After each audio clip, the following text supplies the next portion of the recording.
Story number 5. The 5 Orange Pips. When I glance over my notes and records of the Sherlock Holmes cases between the years 82 and 90, I am faced by so many which present strange and interesting features that it is no easy matter to know which to choose and which to leave. Some, however, have already gained publicity through the papers, and others have not offered a field for those peculiar qualities which my friend possessed in so high a degree, and which it is the object of these papers to illustrate. Some, too, have baffled his analytical skill, and would be as narratives, beginnings without an ending, while others have been but partially cleared up, and have their explanations founded rather upon conjecture and surmise than on that absolute logical proof which was so dear to him. There is, however, one of these last, which was so remarkable in its details, and so startling in its results, that I am tempted to give some account of it, in spite of the fact that there are points in connection with it which never have been, and probably never will be, entirely cleared up. The year 87 furnished us with a long series of cases of greater or lesser interest, of which I retain the records. Among my headings under this one 12 months, I find an account of the adventure of the Paradol Chamber, of the Amateur Mendicant Society who held a luxurious club in the lower vault of a furniture warehouse, of the facts connected with the loss of the British barque Sophie Anderson, of the singular adventures of the Grice Pattersons in the islands of Uffa, and finally of the Camberwell poisoning case. In the latter, as may be remembered, Sherlock Holmes was able, by winding up the dead man's watch, to prove that it had been wound up 2 hours before, and that therefore the deceased had gone to bed within that time, a deduction which was of the greatest importance in clearing up the case. All these I may sketch out at some future date, but none of them present such singular features as the strange train of circumstances which I have now taken up my pen to describe. It was in the latter days of September, and the equinoctial gales had set in with exceptional violence. All day the wind had screamed and the rain had beaten against the windows, so that even here in the heart of great, handmade London, we were forced to raise our minds for the instant from the routine of life and to recognise the presence of those great elemental forces which shriek at mankind through the bars of his civilization, like untamed beasts in a cage. As evening drew in, the storm grew higher and louder, and the wind cried and sobbed like a child in the chimney. Sherlock Holmes sat moodily at one side of the fireplace, cross-indexing his records of crime, while I at the other was deep in one of Clark Russell's fine sea stories, until the howl of the gale from without seemed to blend with the text, and the splash of the rain to lengthen out into the long swash of the sea waves. My wife was on a visit to her mother's, and for a few days I was a dweller once more in my old quarters at Baker Street. "Why?" said I, glancing up at my companion. "That was surely the bell. Who could come tonight? Some friend of yours, perhaps?" "Except yourself, I have none," he answered. "I do not encourage visitors." "A client, then?" "If so, it is a serious case. Nothing less would bring a man out on such a day and at such an hour. But I take it that it is more likely to be some crony of the landlady's." Sherlock Holmes was wrong in his conjecture, however, for there came a step in the passage and a tapping at the door. He stretched out his long arm to turn the lamp away from himself and towards the vacant chair upon which a newcomer must sit. "Come in," said he.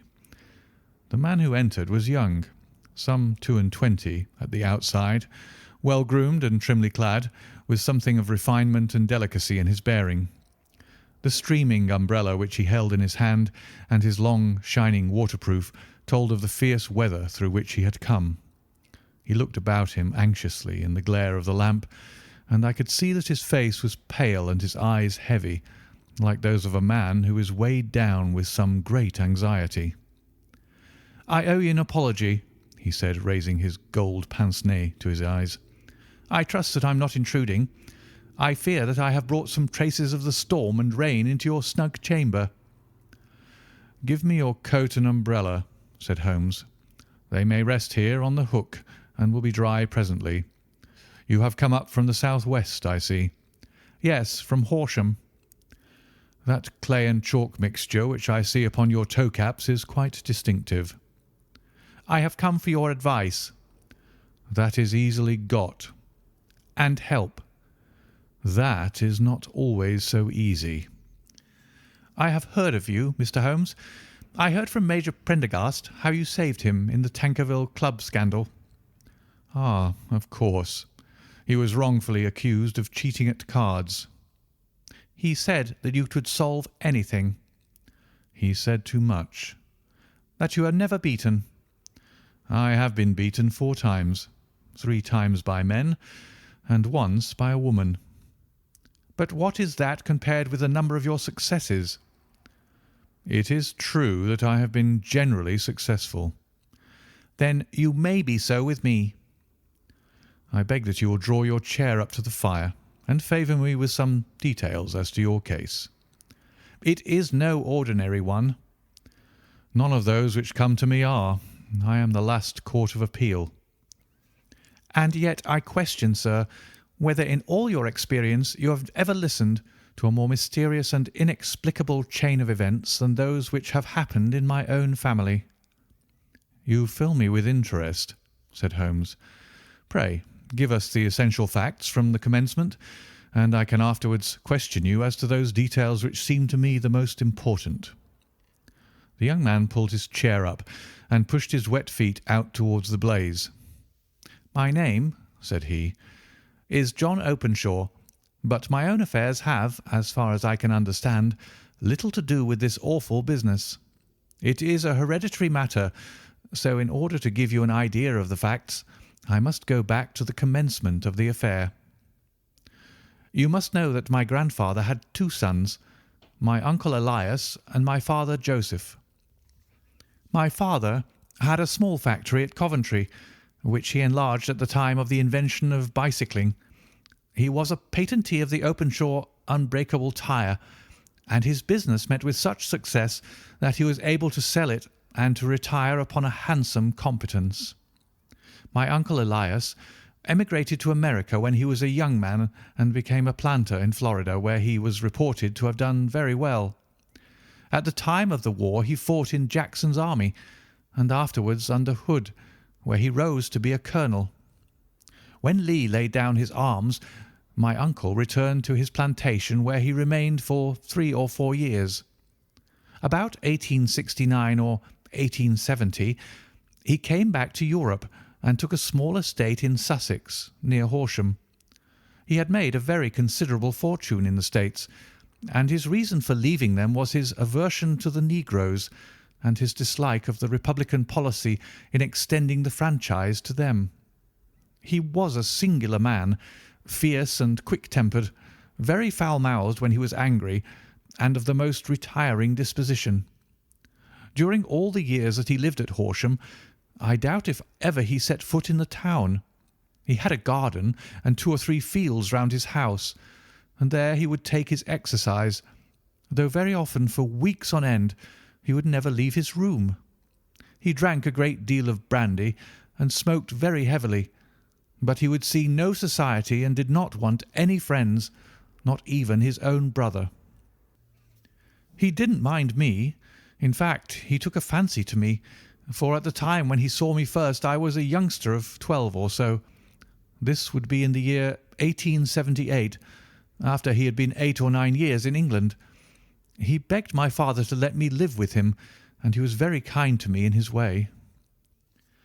When he was sober, he used to be fond of playing backgammon and draughts with me, and he would make me his representative both with the servants and with the tradespeople, so that by the time that I was 16 I was quite master of the house. I kept all the keys, and could go where I liked and do what I liked, so long as I did not disturb him in his privacy. There was one singular exception, however, for he had a single room, a lumber room up among the attics, which was invariably locked, and which he would never permit either me or anyone else to enter. With a boy's curiosity, I have peeped through the keyhole, but I was never able to see more than such a collection of old trunks and bundles as would be expected in such a room. One day, it was in March 1883, a letter with a foreign stamp lay upon the table in front of the colonel's plate. It was not a common thing for him to receive letters, for his bills were all paid in ready money, and he had no friends of any sort. "From India," said he, as he took it up. "Pondicherry postmark. What can this be?" Opening it hurriedly, out there jumped 5 little dried orange pips, which pattered down upon his plate. I began to laugh at this, but the laugh was struck from my lips at the sight of his face. His lip had fallen, his eyes were protruding, his skin the colour of putty, and he glared at the envelope which he still held in his trembling hand. "K, K, K!" he shrieked, and then, my God, my sins have overtaken me." "What is it, uncle?" I cried. "Death," said he, and rising from the table, he retired to his room, leaving me palpitating with horror. I took up the envelope and saw scrawled in red ink upon the inner flap, just above the gum, the letter K 3 times repeated. There was nothing else save the 5 dried pips. What could be the reason of his overpowering terror? I left the breakfast table, and as I ascended the stair, I met him coming down with an old rusty key which must have belonged to the attic in one hand, and a small brass box, like a cash box, in the other. "They may do what they like, but I'll checkmate them still," said he with an oath. "Tell Mary that I shall want a fire in my room to-day, and send down to Fordham the Horsham lawyer." I did as he ordered, and when the lawyer arrived I was asked to step up to the room. The fire was burning brightly, and in the grate there was a mass of black fluffy ashes as of burned paper, while the brass box stood open and empty beside it.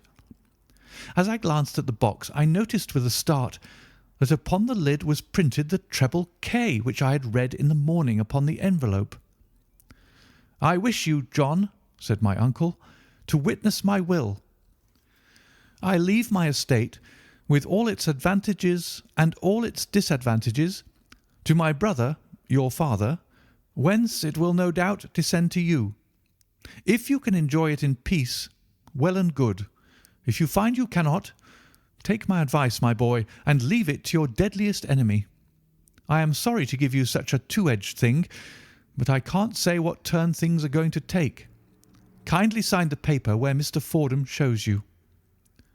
I signed the paper as directed, and the lawyer took it away with him. The singular incident made, as you may think, the deepest impression upon me, and I pondered over it and turned it every way in my mind without being able to make anything of it. Yet I could not shake off the vague feeling of dread which it left behind, though the sensation grew less keen as the weeks passed, and nothing happened to disturb the usual routine of our lives. I could see a change in my uncle, however. He drank more than ever, and he was less inclined for any sort of society. Most of his time he would spend in his room, with the door locked upon the inside, but sometimes he would emerge in a sort of drunken frenzy, and would burst out of the house and tear about the garden with a revolver in his hand, screaming out that he was afraid of no man, and that he was not to be cooped up like a sheep in a pen by man or devil. When these hot fits were over, however, he would rush tumultuously in at the door and lock and bar it behind him, like a man who can brazen it out no longer against the terror which lies at the roots of his soul.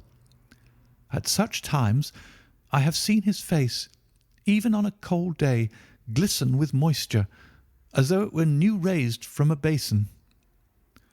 Well, to come to an end of the matter, Mr. Holmes, and not to abuse your patience, there came a night when he made one of those drunken sallies from which he never came back. We found him, when we went to search for him, face downward in a little green-scummed pool, which lay at the foot of the garden. There was no sign of any violence, and the water was but 2 feet deep, so that the jury, having regard to his known eccentricity, brought in a verdict of suicide. But I, who knew how he winced from the very thought of death, had much ado to persuade myself that he had gone out of his way to meet it. The matter passed, however, and my father entered into possession of the estate, and of some £14,000, which lay to his credit at the bank. "One moment," Holmes interposed. "Your statement is, I foresee, one of the most remarkable to which I have ever listened. Let me have the date of the reception by your uncle of the letter, and the date of his supposed suicide." "The letter arrived on March 10th, 1883. His death was 7 weeks later, upon the night of May 2nd. "Thank you.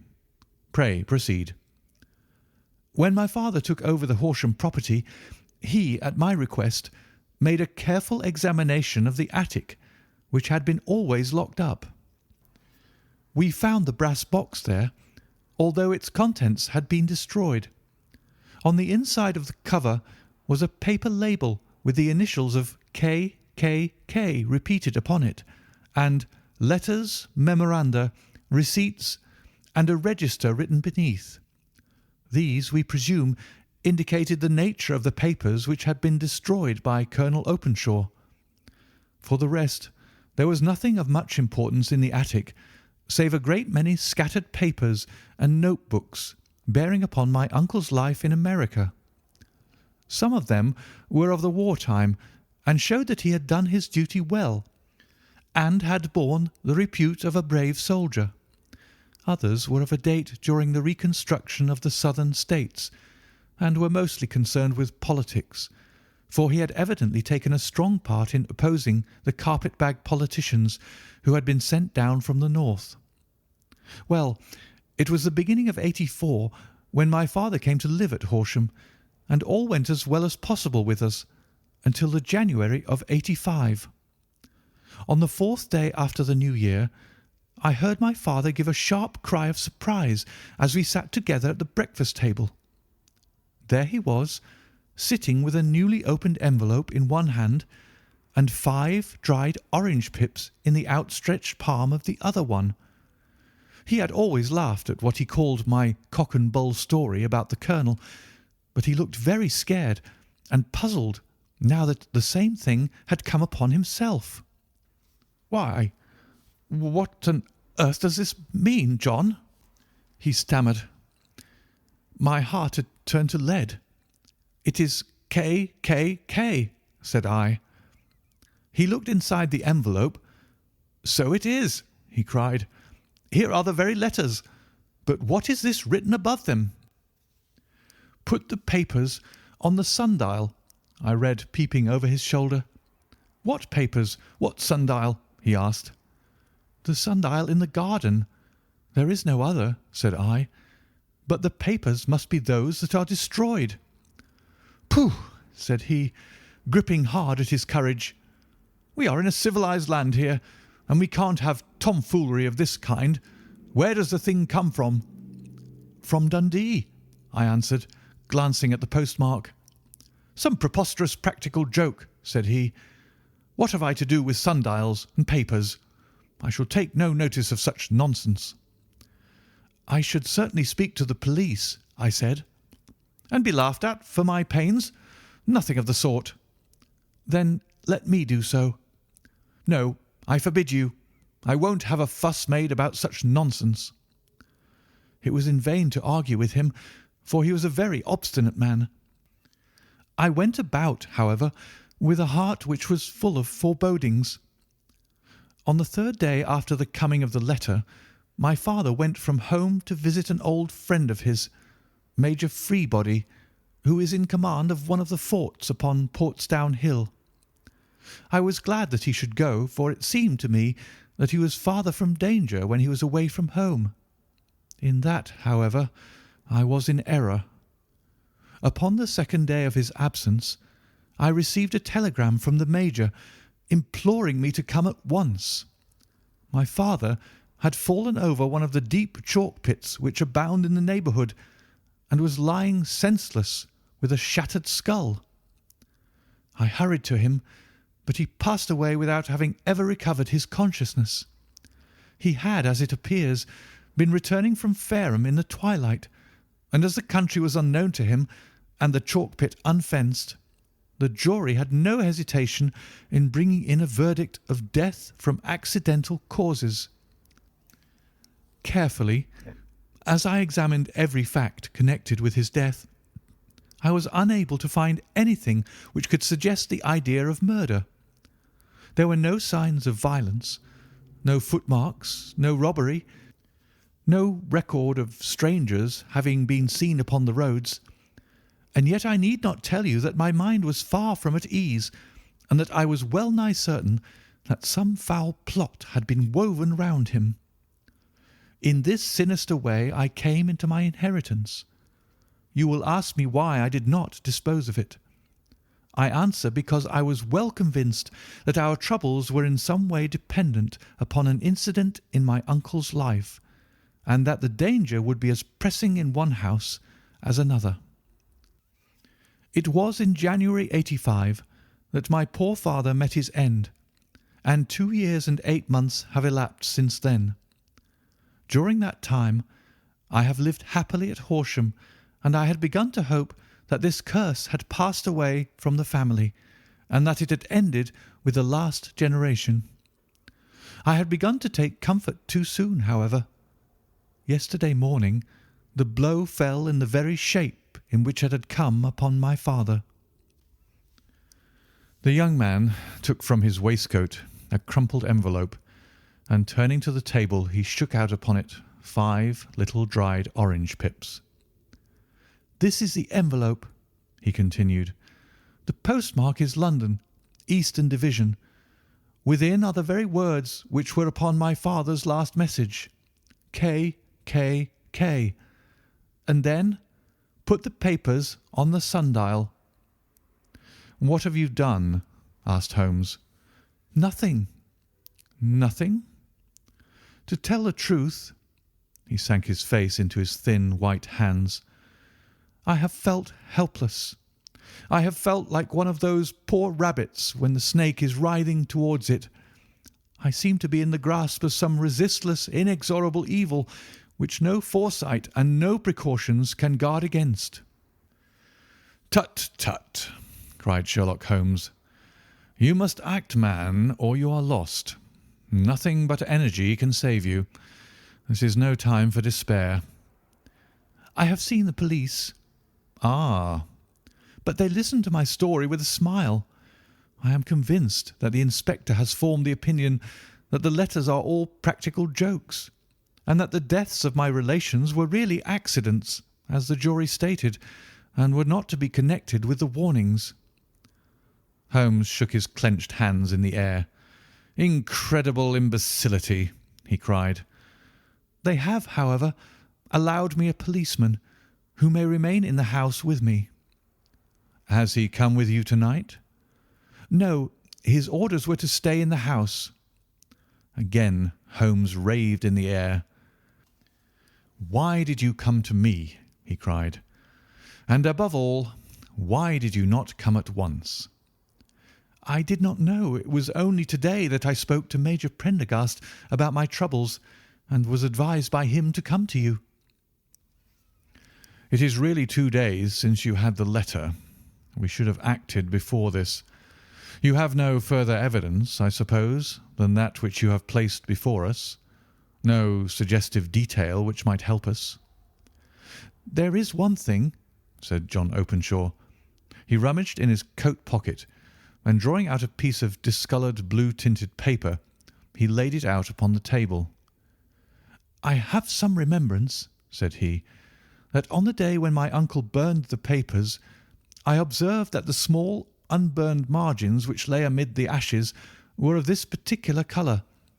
I found this single sheet upon the floor of his room, and I am inclined to think that it may be one of the papers which has, perhaps, fluttered out from among the others, and in that way has escaped destruction. Beyond the mention of pips, I do not see that it helps us much. I think myself that it is a page from some private diary. The writing is undoubtedly my uncle's." Holmes moved the lamp, and we both bent over the sheet of paper, which showed by its ragged edge that it had indeed been torn from a book. It was headed March 1869, and beneath were the following enigmatical notices: 4th, Hudson came, same old platform. 7th, set the pips on Macaulay, Paramore, and John Swain of St. Augustine. 9th, Macaulay cleared. 10th, John Swain cleared. 12th, visited Paramore, all well. "Thank you," said Holmes, folding up the paper and returning it to our visitor. "And now you must on no account lose another instant. We cannot spare time even to discuss what you have told me. You must get home instantly and act." "What shall I do?" "There is but one thing to do. It must be done at once. You must put this piece of paper which you have shown us into the brass box which you have described. You must also put in a note to say that all the other papers were burned by your uncle, and that this is the only one which remains. You must assert that in such words as will carry conviction with them. Having done this, you must at once put the box out upon the sundial as directed. Do you understand?" "Entirely." "Do not think of revenge or anything of the sort at present.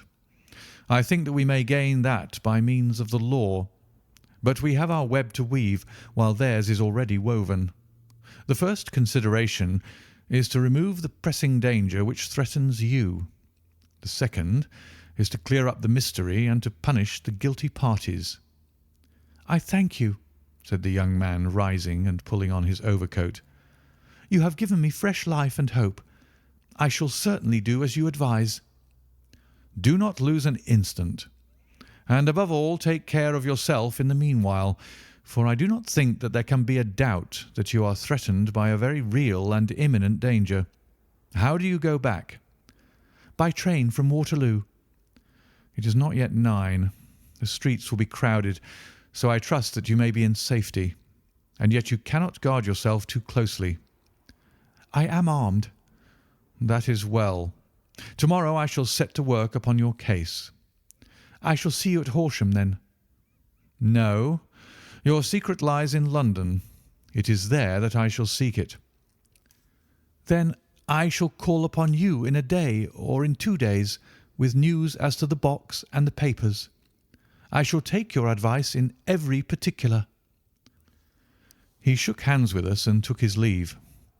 Outside the wind still screamed and the rain splashed and pattered against the windows. This strange wild story seemed to have come to us from amid the mad elements, blown in upon us like a sheet of seaweed in a gale, and now to have been reabsorbed by them once more. Sherlock Holmes sat for some time in silence, with his head sunk forward and his eyes bent upon the red glow of the fire. Then he lit his pipe, and leaning back in his chair, he watched the blue smoke rings as they chased each other up to the ceiling. "I think, Watson," he remarked at last, "that of all our cases we have had none more fantastic than this. Save perhaps the sign of 4. Well, yes, save perhaps that. And yet this John Openshaw seems to me to be walking amid even greater perils than did the Sholtos." "But have you," I asked, "formed any definite conception as to what these perils are?" "There can be no question as to their nature," he answered. "Then what are they? Who is this K., and why does he pursue this unhappy family?" Sherlock Holmes closed his eyes and placed his elbows upon the arms of his chair with his finger-tips together. "The ideal reasoner," he remarked, "would, when he had once been shown a single fact in all its bearings, deduce from it not only the chain of events which led up to it, but also all the results which would follow from it. As Cuvier could correctly describe a whole animal by the contemplation of a single bone. So the observer, who has thoroughly understood one link in a series of incidents, should be able to accurately state all the other ones, both before and after. We have not yet grasped the results which the reason alone can attain to. Problems may be solved in the study which have baffled all those who have sought a solution by the aid of their senses. To carry the art, however, to its highest pitch, it is necessary that the reasoner should be able to utilize all the facts which have come to his knowledge, and this in itself implies, as you will readily see, a possession of all knowledge, which, even in these days of free education and encyclopedias, is a somewhat rare accomplishment. It is not so impossible, however, that a man should possess all knowledge which is likely to be useful to him in his work, and this I have endeavoured in my case to do. If I remember rightly, you on one occasion, in the early days of our friendship, defined my limits in a very precise fashion. Yes, I answered, laughing. It was a singular document. Philosophy, astronomy, and politics were marked at 0, I remember.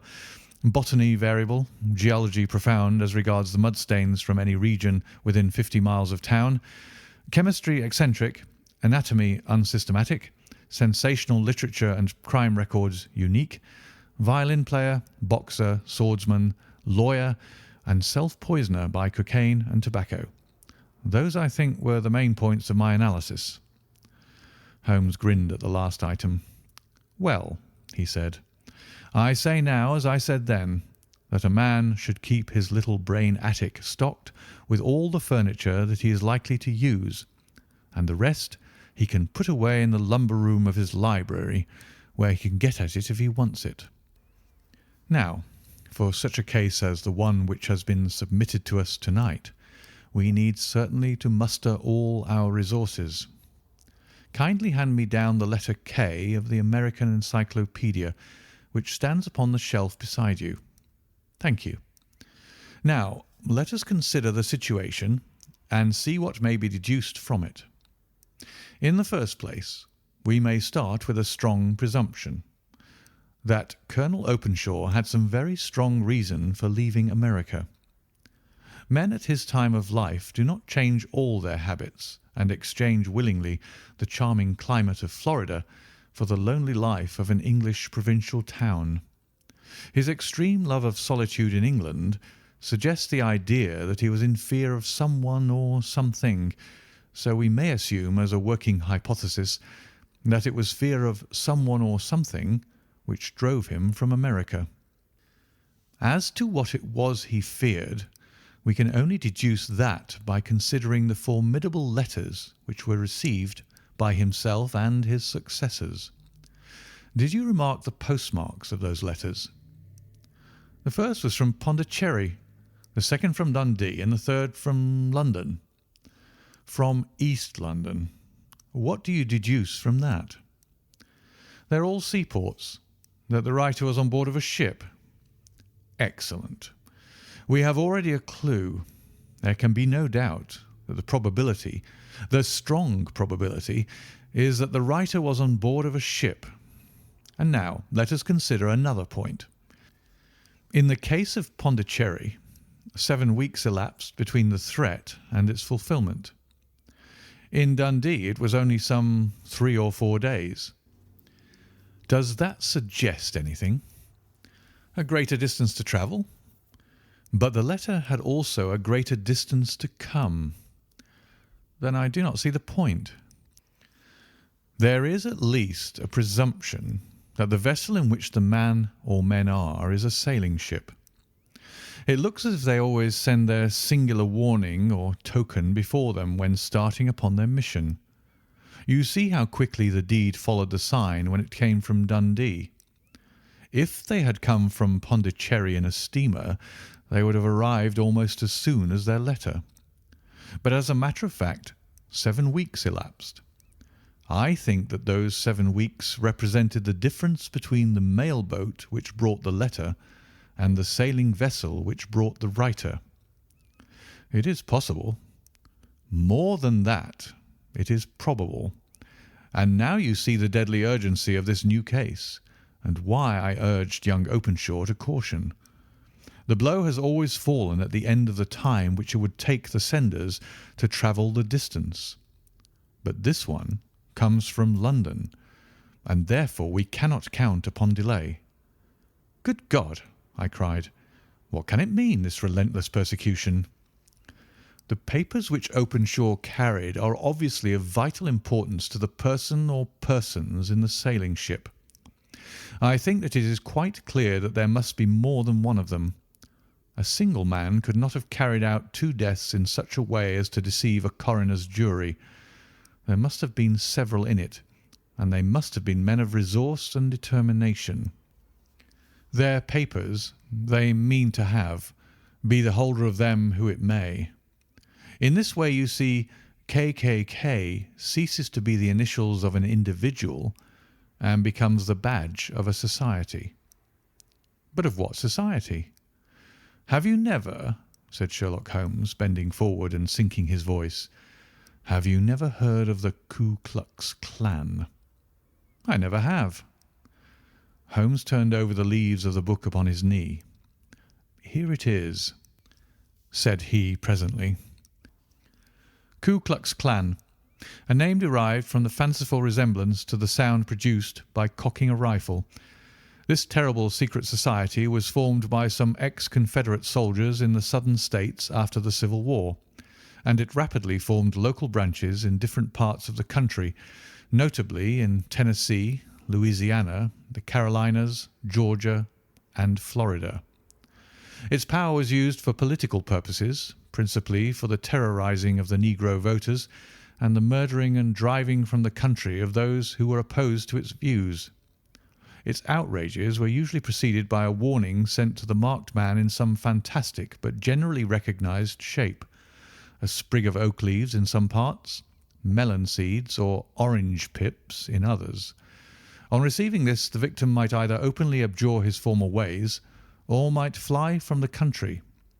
If he braved the matter out, death would unfailingly come upon him, and usually in some strange and unforeseen manner. So perfect was the organization of the society, and so systematic its methods, that there is hardly a case upon record where any man succeeded in braving it with impunity, or in which any of its outrages were traced home to the perpetrators. For some years the organization flourished in spite of the efforts of the United States government and of the better classes of the community in the South. Eventually, in the year 1869, the movement rather suddenly collapsed, although there have been sporadic outbreaks of the same sort since that date. "You will observe," said Holmes, laying down the volume, "that the sudden breaking up of the society was coincident with the disappearance of Openshaw from America with their papers. It may well have been cause and effect. It is no wonder that he and his family have some of the more implacable spirits upon their track.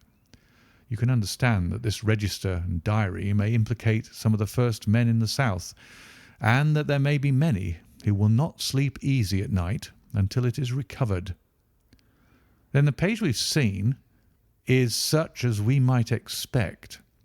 It ran, if I remember right, sent the pips to A, B, and C, that is, sent the society's warning to them. Then there are successive entries that A and B cleared or left the country, and finally that C was visited with, I fear, a sinister result for C. Well, I think, Doctor, that we may let some light into this dark place, and I believe that the only chance young Openshaw has in the meantime is to do what I have told him. There is nothing more to be said or to be done to-night, so hand me over my violin, and let us try to forget for half an hour the miserable weather and the still more miserable ways of our fellow men." It had cleared in the morning, and the sun was shining with a subdued brightness through the dim veil which hangs over the great city. Sherlock Holmes was already at breakfast when I came down. "You will excuse me for not waiting for you," said he. "I have, I foresee, a very busy day before me in looking into this case of young Openshaw's." "What steps will you take?" I asked. It will very much depend upon the results of my first inquiries. I may have to go down to Horsham after all."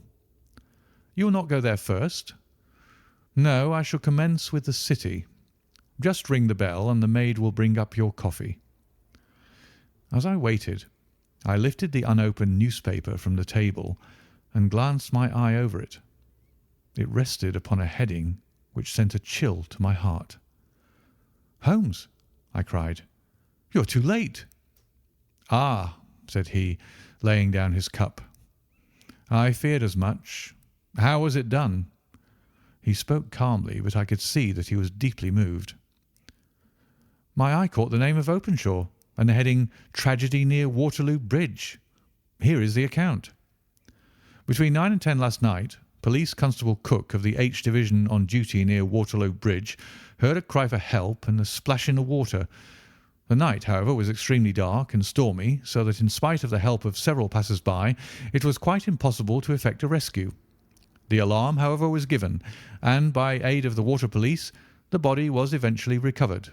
It proved to be that of a young gentleman whose name, as it appears from an envelope which was found in his pocket, was John Openshaw, and whose residence is near Horsham. It is conjectured that he may have been hurrying down to catch the last train from Waterloo Station, and that in his haste and the extreme darkness he missed his path and walked over the edge of one of the small landing places for river steamboats. The body exhibited no traces of violence, and there can be no doubt that the deceased had been the victim of an unfortunate accident, which should have the effect of calling the attention of the authorities to the condition of the riverside landing stages." We sat in silence for some minutes, Holmes more depressed and shaken than I had ever seen him. "That hurts my pride, Watson," he said at last. "It is a petty feeling, no doubt, but it hurts my pride. It becomes a personal matter with me now, and if God sends me health, I shall set my hand upon this gang. That he should come to me for help, and that I should send him away to his death." He sprang from his chair and paced about the room in uncontrollable agitation, with a flush upon his sallow cheeks and a nervous clasping and unclasping of his long, thin hands. "They must be cunning devils," he exclaimed at last. "How could they have decoyed him down there? The embankment is not on the district line to the station. The bridge, no doubt, was too crowded, even on such a night, for their purpose. Well, Watson, we shall see who will win in the long run. I am going out now." "To the police?" "No, I shall be my own police. When I have spun the web they may take the flies, but not before." All day I was engaged in my professional work, and it was late in the evening before I returned to Baker Street. Sherlock Holmes had not come back yet. It was nearly 10 o'clock before he entered, looking pale and worn. He walked up to the sideboard, and tearing a piece from the loaf, he devoured it voraciously, washing it down with a long draught of water. "You are hungry?" I remarked. "Starving. It had escaped my memory. I have had nothing since breakfast." "Nothing?" "Not a bite. I had no time to think of it." "And how have you succeeded?" "Well, you have a clue?" "I have them in the hollow of my hand. Young Openshaw shall not long remain unavenged. Why, Watson, let us put their own devilish trademark upon them. It is well thought of." "What do you mean?" He took an orange from the cupboard, and tearing it to pieces, he squeezed out the pips upon the table. Of these he took 5 and thrust them into an envelope. On the inside of the flap he wrote S.H. for J.O. Then he sealed it and addressed it to Captain James Calhoun, Bark Lone Star, Savannah, Georgia.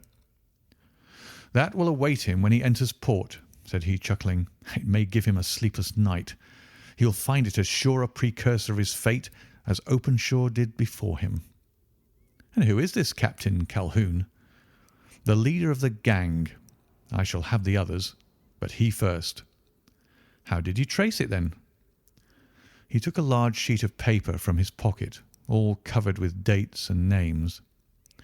"I have spent the whole day," said he, "over Lloyd's registers and files of the old papers, following the future career of every vessel which touched at Pondicherry in January and February in '83.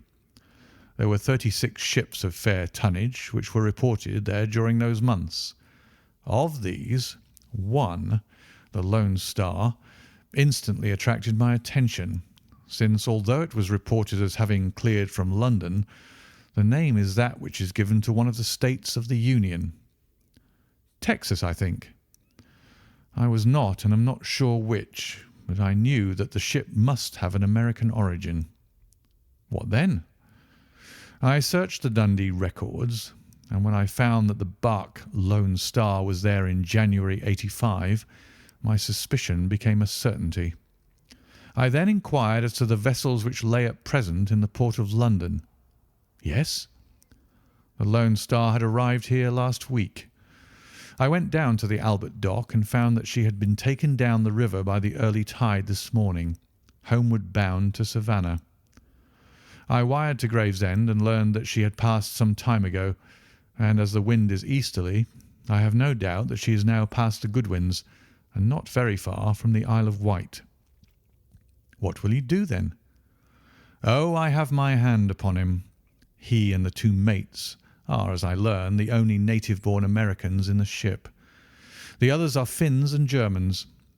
I know also that they were all three away from the ship last night.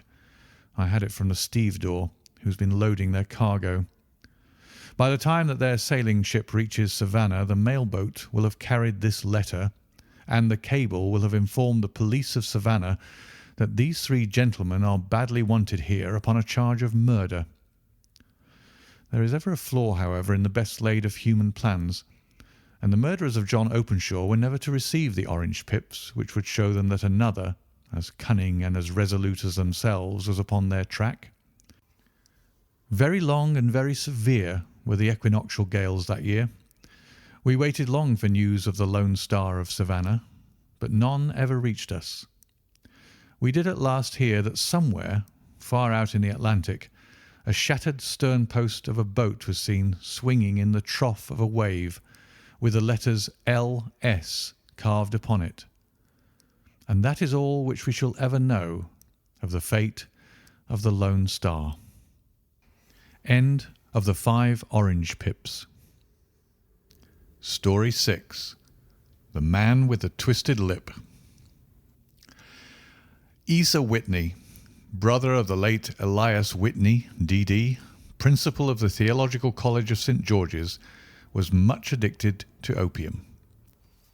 The habit grew upon him, as I understand, from some foolish freak when he was at college.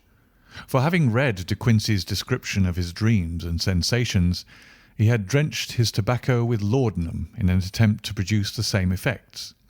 He found, as so many more have done, that the practice is easier to attain than to get rid of, and for many years he continued to be a slave to the drug, an object of mingled horror and pity to his friends and relatives. I can see him now, with yellow, pasty face, drooping lips, and pinpoint pupils, all huddled in a chair, the wreck and ruin of a noble man. One night, it was in June '89, there came a ring to my bell, about the hour when a man gives his first yawn and glances at the clock. I sat up in my chair, and my wife laid her needlework down in her lap and made a little face of disappointment. "A patient," said she. "You'll have to go out." I groaned, for I was newly come back from a weary day. We heard the door open, a few hurried words, and then quick steps upon the linoleum. Our own door flew open, and a lady, clad in some dark-coloured stuff with a black veil, entered the room. "You will excuse my calling so late," she began, and then suddenly losing her self-control, she ran forward, threw her arms about my wife's neck, and sobbed upon her shoulder. "Oh, I'm in such trouble," she cried. "I do so want a little help." "Why?" said my wife, pulling up her veil. "It is Kate Whitney. How you startled me, Kate! I had not an idea who you were when you came in." I didn't know what to do, so I came straight to you." That was always the way. Folk who were in grief came to my wife like birds to a lighthouse. "It was very sweet of you to come. Now you must have some wine and water, and sit here comfortably and tell us all about it. Or should you rather that I sent James off to bed?" "Oh, no, no. I want the doctor's advice and help too. It's about Isa. He has not been home for 2 days. I am so frightened about him." It was not the first time that she had spoken to us of her husband's trouble, to me as a doctor, to my wife as an old friend and school companion. We soothed and comforted her by such words as we could find. Did she know where her husband was? Was it possible that we could bring him back to her? It seems that it was. She had the surest information that of late he had, when the fit was on him, made use of an opium den in the farthest east of the city. Hitherto his orgies had always been confined to one day, and he had come back, twitching and shattered, in the evening. But now the spell had been upon him 48 hours, and he lay there, doubtless among the dregs of the docks, breathing in the poison or sleeping off the effects. There he was to be found, she was sure of it, at the Bar of Gold in Upper Swandam Lane. But what was she to do? How could she, a young and timid woman, make her way into such a place and pluck her husband out from among the ruffians who surrounded him? There was the case, and of course there was but one way out of it. Might I not escort her to this place? And then, as a second thought, why should she come at all? I was Isa Whitney's medical adviser, and as such I had influence over him. I could manage it better if I were alone. I promised her on my word that I would send him home in a cab within 2 hours, if he were indeed at the address which she had given me. And so in 10 minutes I had left my armchair and cheery sitting-room behind me, and was speeding eastward in a hansom on a strange errand, as it seemed to me at the time, though the future only could show how strange it was to be. But there was no great difficulty in the first stage of my adventure. Upper Swandam Lane is a vile alley lurking behind the high wharves which line the north side of the river to the east of London Bridge. Between a slop shop and a gin shop, approached by a steep flight of steps leading down to a black gap like the mouth of a cave, I found the den of which I was in search. Ordering my cab to wait, I passed down the steps, worn hollow in the centre by the ceaseless tread of drunken feet, and by the light of a flickering oil lamp above the door I found the latch and made my way into a long, low room, thick and heavy with the brown opium smoke, and terraced with wooden berths like the forecastle of an emigrant ship. Through the gloom one could dimly catch a glimpse of bodies lying in strange, fantastic poses, bowed shoulders, bent knees, heads thrown back and chins pointing upward, with here and there a dark, lack-lustre eye turned upon the newcomer. Out of the black shadows there glimmered little red circles of light, now bright, now faint, as the burning poison waxed or waned in the bowls of the metal pipes. The most lay silent, but some muttered to themselves and others talked together in a strange, low, monotonous voice, their conversation coming in gushes, and then suddenly tailing off into silence, each mumbling out his own thoughts and paying little heed to the words of his neighbour. At the farther end was a small brazier of burning charcoal, beside which, on a three-legged wooden stool, there sat a tall, thin old man, with his jaw resting upon his two fists and his elbows upon his knees, staring into the fire. As I entered, a sallow Malay attendant had hurried up with a pipe for me and a supply of the drug, beckoning me to an empty berth. "Thank you, I have not come to stay," said I. "There is a friend of mine here, Mr. Isa Whitney, and I wish to speak with him." There was a movement and an exclamation from my right, and peering through the gloom, I saw Whitney, pale, haggard, and unkempt, staring out at me.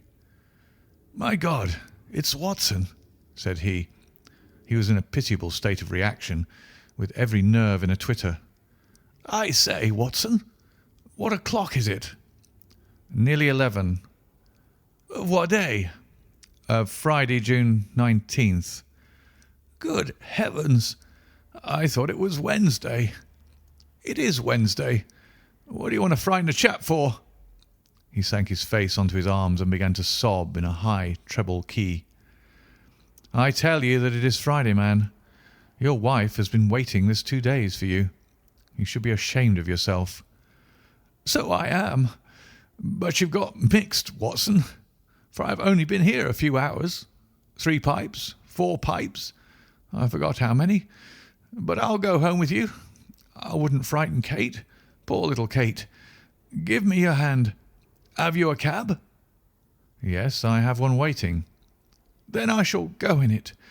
But I must owe something. Find what I owe, Watson. I'm all off colour. I can do nothing for myself." I walked down the narrow passage between the double row of sleepers, holding my breath to keep out the vile, stupefying fumes of the drug, and looking about for the manager. As I passed the tall man who sat by the brazier, I felt a sudden pluck at my skirt, and a low voice whispered, "Walk past me, and then look back at me." The words fell quite distinctly upon my ear. I glanced down. They could only have come from the old man at my side. And yet he sat now as absorbed as ever, very thin, very wrinkled, bent with age, an opium pipe dangling down from beneath his knees as though it had dropped in sheer lassitude from his fingers. I took 2 steps forward and looked back. It took all my self-control to prevent me from breaking out into a cry of astonishment. He had turned his back so that none could see him but I. His form had filled out. His wrinkles were gone. The dull eyes had regained their fire, and there, sitting by the fire and grinning at my surprise, was none other than Sherlock Holmes. He made a slight motion to me to approach him, and instantly, as he turned his face half round to the company once more, subsided into a doddering, loose-lipped senility. "Holmes," I whispered, "what on earth are you doing in this den?" "As low as you can," he answered. "I have excellent ears. If you would have the great kindness to get rid of that sottish friend of yours, I should be exceedingly glad to have a little talk with you." "I have a cab outside." "Then pray send him home in it. You may safely trust him, for he appears to be too limp to get into any mischief. I should recommend you also to send a note by the cabman to your wife to say that you have thrown in your lot with me. If you will wait outside, I shall be with you in 5 minutes." It was difficult to refuse any of Sherlock Holmes's requests, for they are always so exceedingly definite, and put forward with such a quiet air of mastery. I felt, however, that when Whitney was once confined in the cab, my mission was practically accomplished. And for the rest, I could not wish anything better than to be associated with my friend in one of those singular adventures which were the normal condition of his existence. In a few minutes I had written my note, paid Whitney's bill, led him out to the cab, and seen him driven through the darkness. In a very short time a decrepit figure had emerged from the opium den, and I was walking down the street with Sherlock Holmes.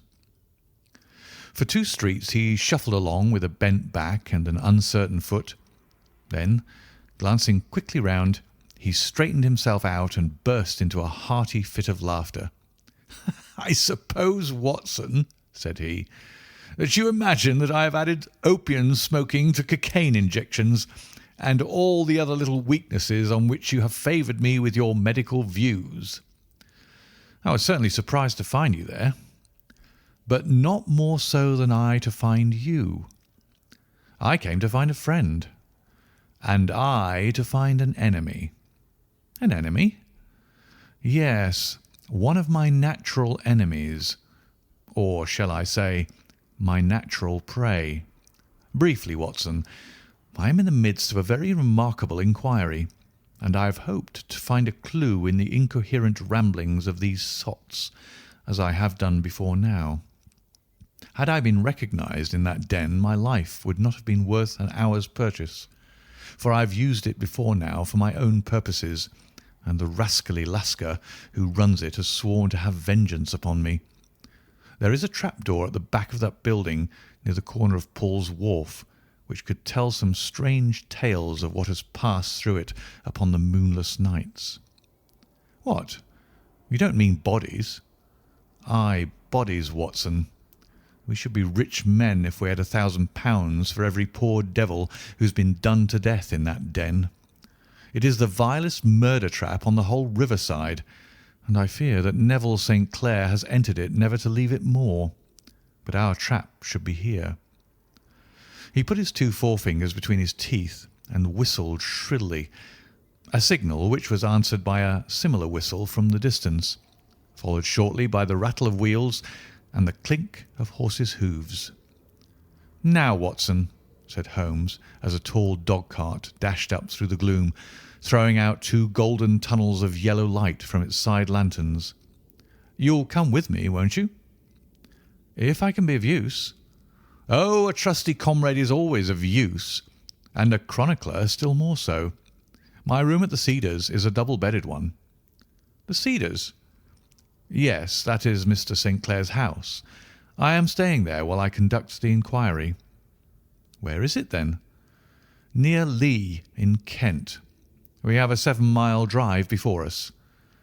"But I'm all in the dark." "Of course you are. You'll know all about it presently. Jump up here. All right, John, we shall not need you. Here's £half-a-crown. Look out for me tomorrow about 11. Give her her head. So long, then." He flicked the horse with his whip, and we dashed away through the endless succession of sombre and deserted streets, which widened gradually until we were flying across a broad balustraded bridge, with the murky river flowing sluggishly beneath us. Beyond lay another dull wilderness of bricks and mortar, its silence broken only by the heavy, regular footfall of the policeman, or the songs and shouts of some belated party of revellers. A dull wrack was drifting slowly across the sky, and a star or two twinkled dimly here and there through the rifts of the clouds.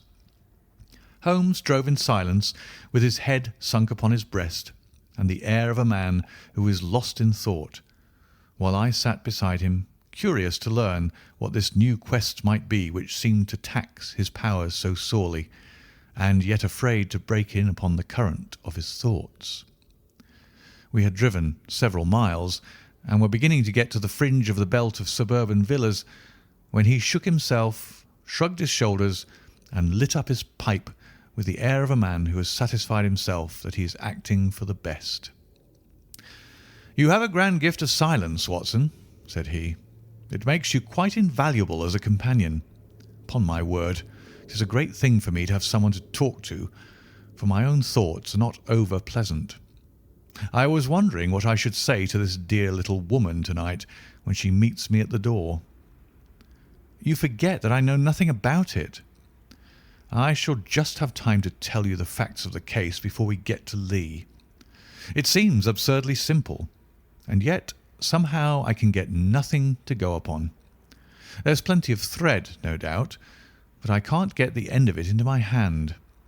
Now, I'll state the case clearly and concisely to you, Watson, and maybe you can see a spark where all is dark to me." "Proceed, then."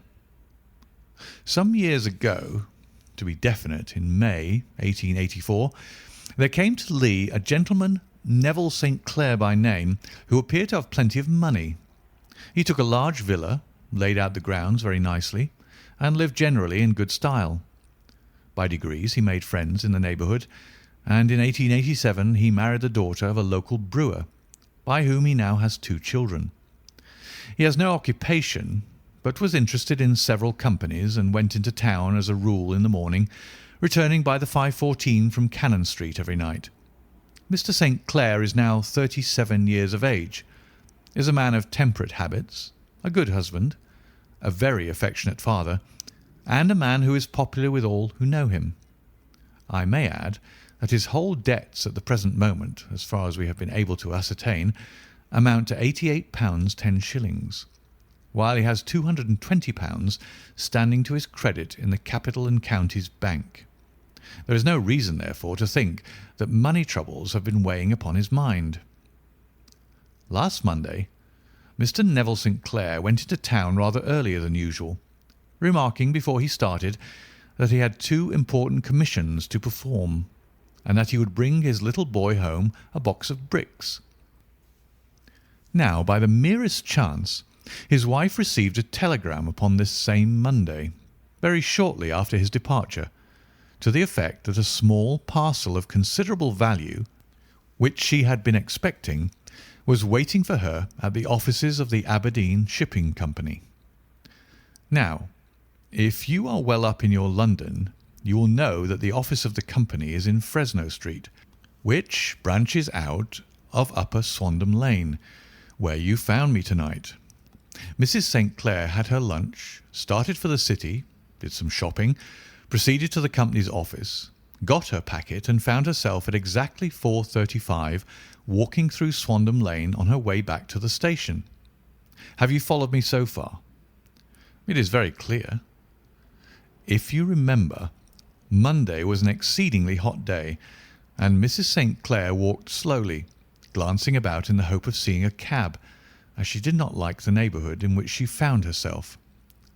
While she was walking in this way down Swandam Lane, she suddenly heard an ejaculation or cry, and was struck cold to see her husband looking down at her and, as it seemed to her, beckoning to her from a second-floor window. The window was open, and she distinctly saw his face, which she described as being terribly agitated. He waved his hands frantically to her, and then vanished from the window so suddenly that it seemed to her that he had been plucked back by some irresistible force from behind. One singular point which struck her quick feminine eye was that although he wore some dark coat, such as he had started to town in, he had on neither collar nor necktie. Convinced that something was amiss with him, she rushed down the steps, for the house was none other than the opium den in which you found me tonight, and running through the front room, she attempted to ascend the stairs which led to the first floor. At the foot of the stairs, however, she met this Lascar scoundrel of whom I have spoken, who thrust her back and, aided by a Dane, who acts as assistant there, pushed her out into the street. Filled with the most maddening doubts and fears, she rushed down the lane, and by rare good fortune met in Fresno Street a number of constables with an inspector, all on their way to their beat. The inspector and 2 men accompanied her back, and in spite of the continued resistance of the proprietor, they made their way to the room in which Mr. St. Clair had last been seen. There was no sign of him there. In fact, in the whole of that floor there was no one to be found save a crippled wretch of hideous aspect, who it seems made his home there. Both he and the Lascar stoutly swore that no one else had been in the front room during the afternoon. So determined was their denial that the inspector was staggered, and had almost come to believe that Mrs. St. Clair had been deluded, when with a cry she sprang at a small deal box which lay upon the table and tore the lid from it. Out there fell a cascade of children's bricks. It was the toy which he had promised to bring home. This discovery, and the evident confusion which the cripple showed, made the inspector realize that the matter was serious. The rooms were carefully examined, and results all pointed to an abominable crime.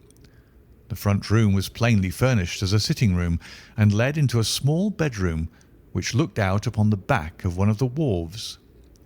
Between the wharf and the bedroom window is a narrow strip which is dry at low tide, but is covered at high tide with at least 4½ feet of water. The bedroom window was a broad one, and opened from below. On examination, traces of blood were to be seen upon the window-sill, and several scattered drops were visible upon the wooden floor of the bedroom. Thrust away behind a curtain in the front room were all the clothes of Mr. Neville St. Clair, with the exception of his coat. His boots, his socks, his hat, and his watch, all were there. There were no signs of violence upon any of these garments, and there were no other traces of Mr. Neville St. Clair. Out of the window he must apparently have gone, for no other exit could be discovered, and the ominous bloodstains upon the sill gave little promise that he could save himself by swimming, for the tide was at its very highest at the moment of the tragedy. And now, as to the villains who seemed to be immediately implicated in the matter. The Lascar was known to be a man of the vilest antecedents, but as, by Mrs. St. Clair's story, he was known to have been at the foot of the stair within a very few seconds of her husband's appearance at the window, he could hardly have been more than an accessory to the crime. His defence was one of absolute ignorance, and he protested that he had no knowledge as to the doings of Hugh Boone, his lodger, and that he could not account in any way for the presence of the missing gentleman's clothes. So much for the Lascar manager. Now for the sinister cripple who lives upon the second floor of the opium den, and who was certainly the last human being whose eyes rested upon Neville St. Clair. His name is Hugh Boone, and his hideous face is one which is familiar to every man who goes much to the city. He is a professional beggar, though in order to avoid the police regulations he pretends to a small trade in wax vestas. Some little distance down Threadneedle Street, upon the left-hand side, there is, as you may have remarked, a small angle in the wall. Here it is that this creature takes his daily seat, cross-legged, with his tiny stock of matches on his lap, and as he is a piteous spectacle, a small rain of charity descends into the greasy leather cap which lies upon the pavement beside him. I have watched the fellow more than once before ever I thought of making his professional acquaintance, and I have been surprised at the harvest which he has reaped in a short time. His appearance, you see, is so remarkable that no one can pass him without observing him. A shock of orange hair, a pale face disfigured by a horrible scar, which, by its contraction, has turned up the outer edge of his upper lip, a bulldog chin, and a pair of very penetrating dark eyes, which present a singular contrast to the colour of his hair, all mark him out from amid the common crowd of mendicants, and so, too, does his wit, for he is ever ready with a reply to any piece of chaff which may be thrown at him by the passers-by. This is the man whom we now learn to have been the lodger at the opium den, and to have been the last man to see the gentleman of whom we are in quest. But a cripple, said I. What could he have done single-handed against a man in the prime of life? He is a cripple in the sense that he walks with a limp, but in other respects he appears to be a powerful and well-nurtured man. Surely your medical experience would tell you, Watson, that weakness in one limb is often compensated for by exceptional strength in the others. Pray continue your narrative. Mrs. St. Clair had fainted at the sight of the blood upon the window, and she was escorted home in a cab by the police, as her presence could be of no help to them in their investigations. Inspector Barton, who had charge of the case, made a very careful examination of the premises, but without finding anything which threw any light upon the matter. One mistake had been made in not arresting Boone instantly, as he was allowed some few minutes during which he might have communicated with his friend the Lascar, but this fault was soon remedied, and he was seized and searched without anything being found which could incriminate him. There were, it is true, some blood stains upon his right shirt sleeve, but he pointed to his ring finger, which had been cut near the nail, and explained that the bleeding came from there, adding that he had been to the window not long before, and that the stains which had been observed there came doubtless from the same source. He denied strenuously having ever seen Mr. Neville St. Clair, and swore that the presence of the clothes in his room was as much a mystery to him as to the police. As to Mrs. St. Clair's assertion that she had actually seen her husband at the window, he declared that she must have been either mad or dreaming. He was removed, loudly protesting, to the police station, while the inspector remained upon the premises in the hope that the ebbing tide might afford some fresh clue.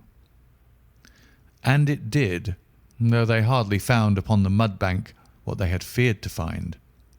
It was Neville St. Clair's coat, and not Neville St. Clair, which lay uncovered as the tide receded.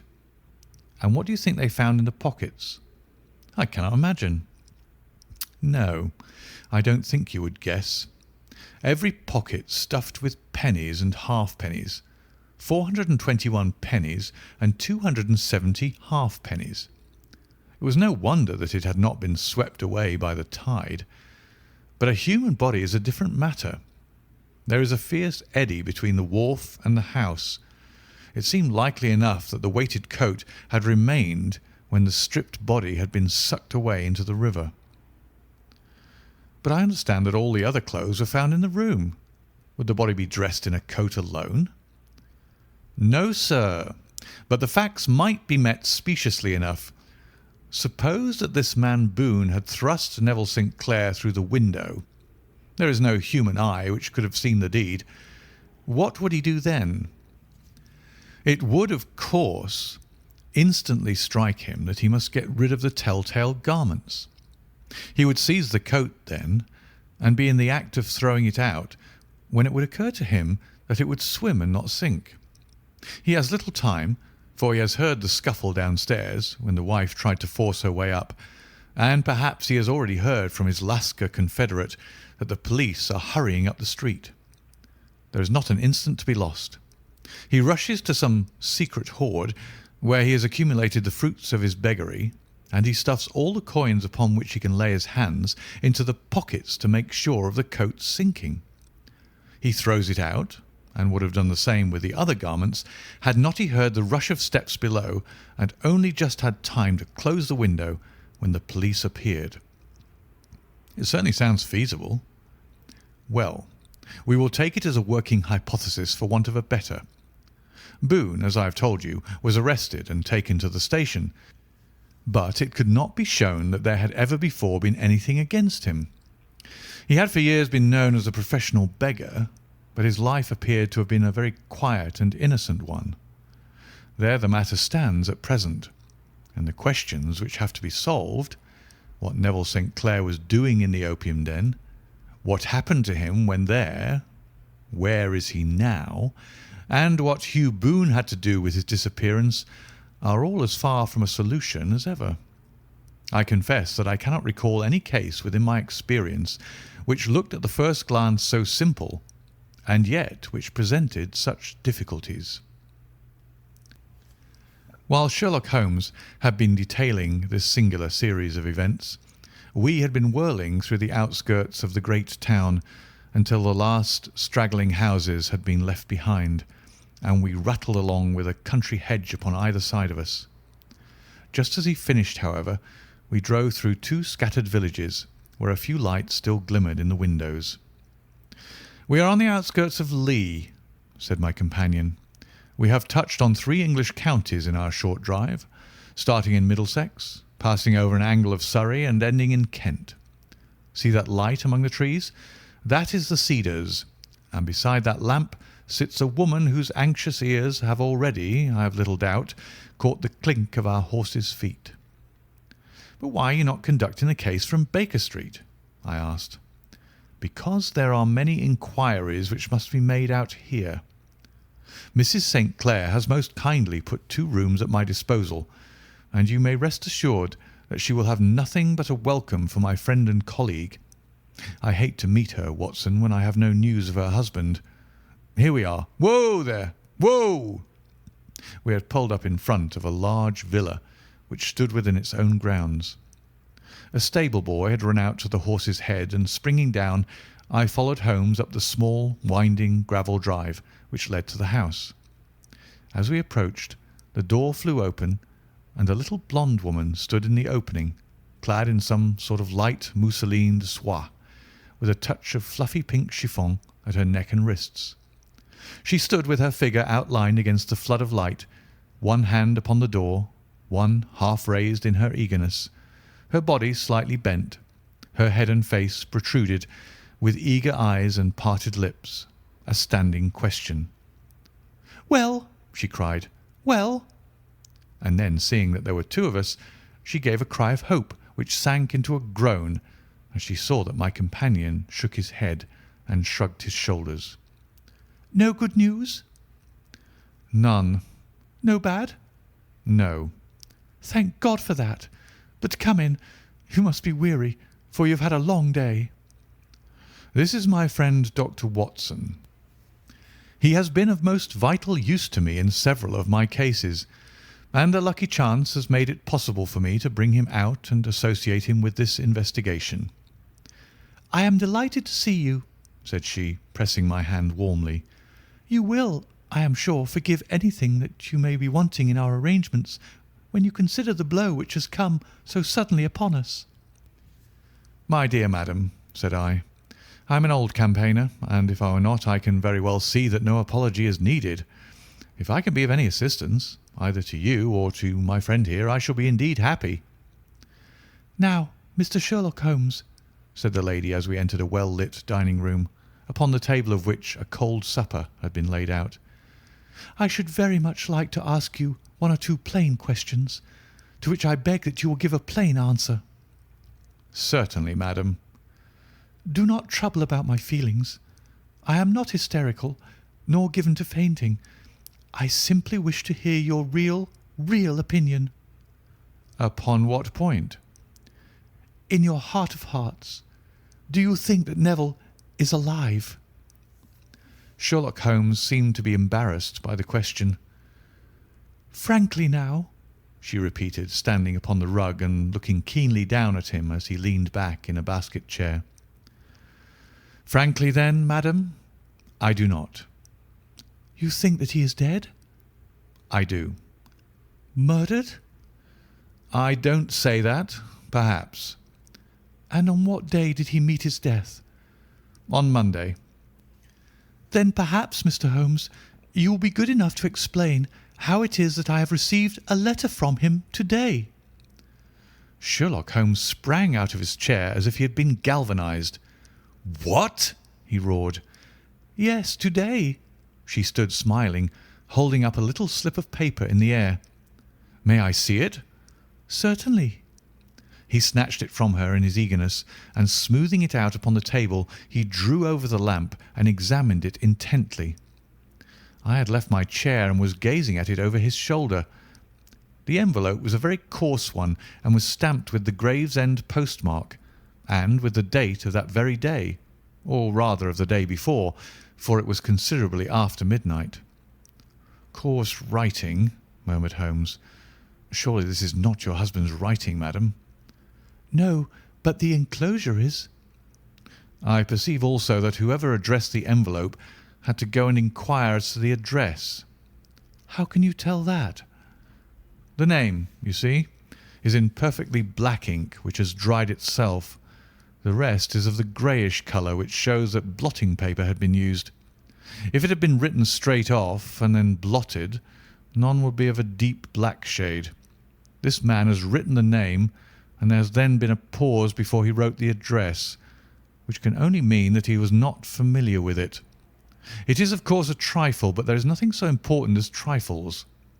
Let us now see the letter. Ha! There has been an enclosure here. Yes, there was a ring.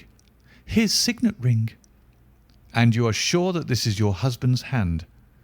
One of his hands. One? His hand when he wrote hurriedly. It is very unlike his usual writing, and yet I know it well. Dearest, do not be frightened. All will come well. There is a huge error which it may take some little time to rectify. Wait in patience. Neville.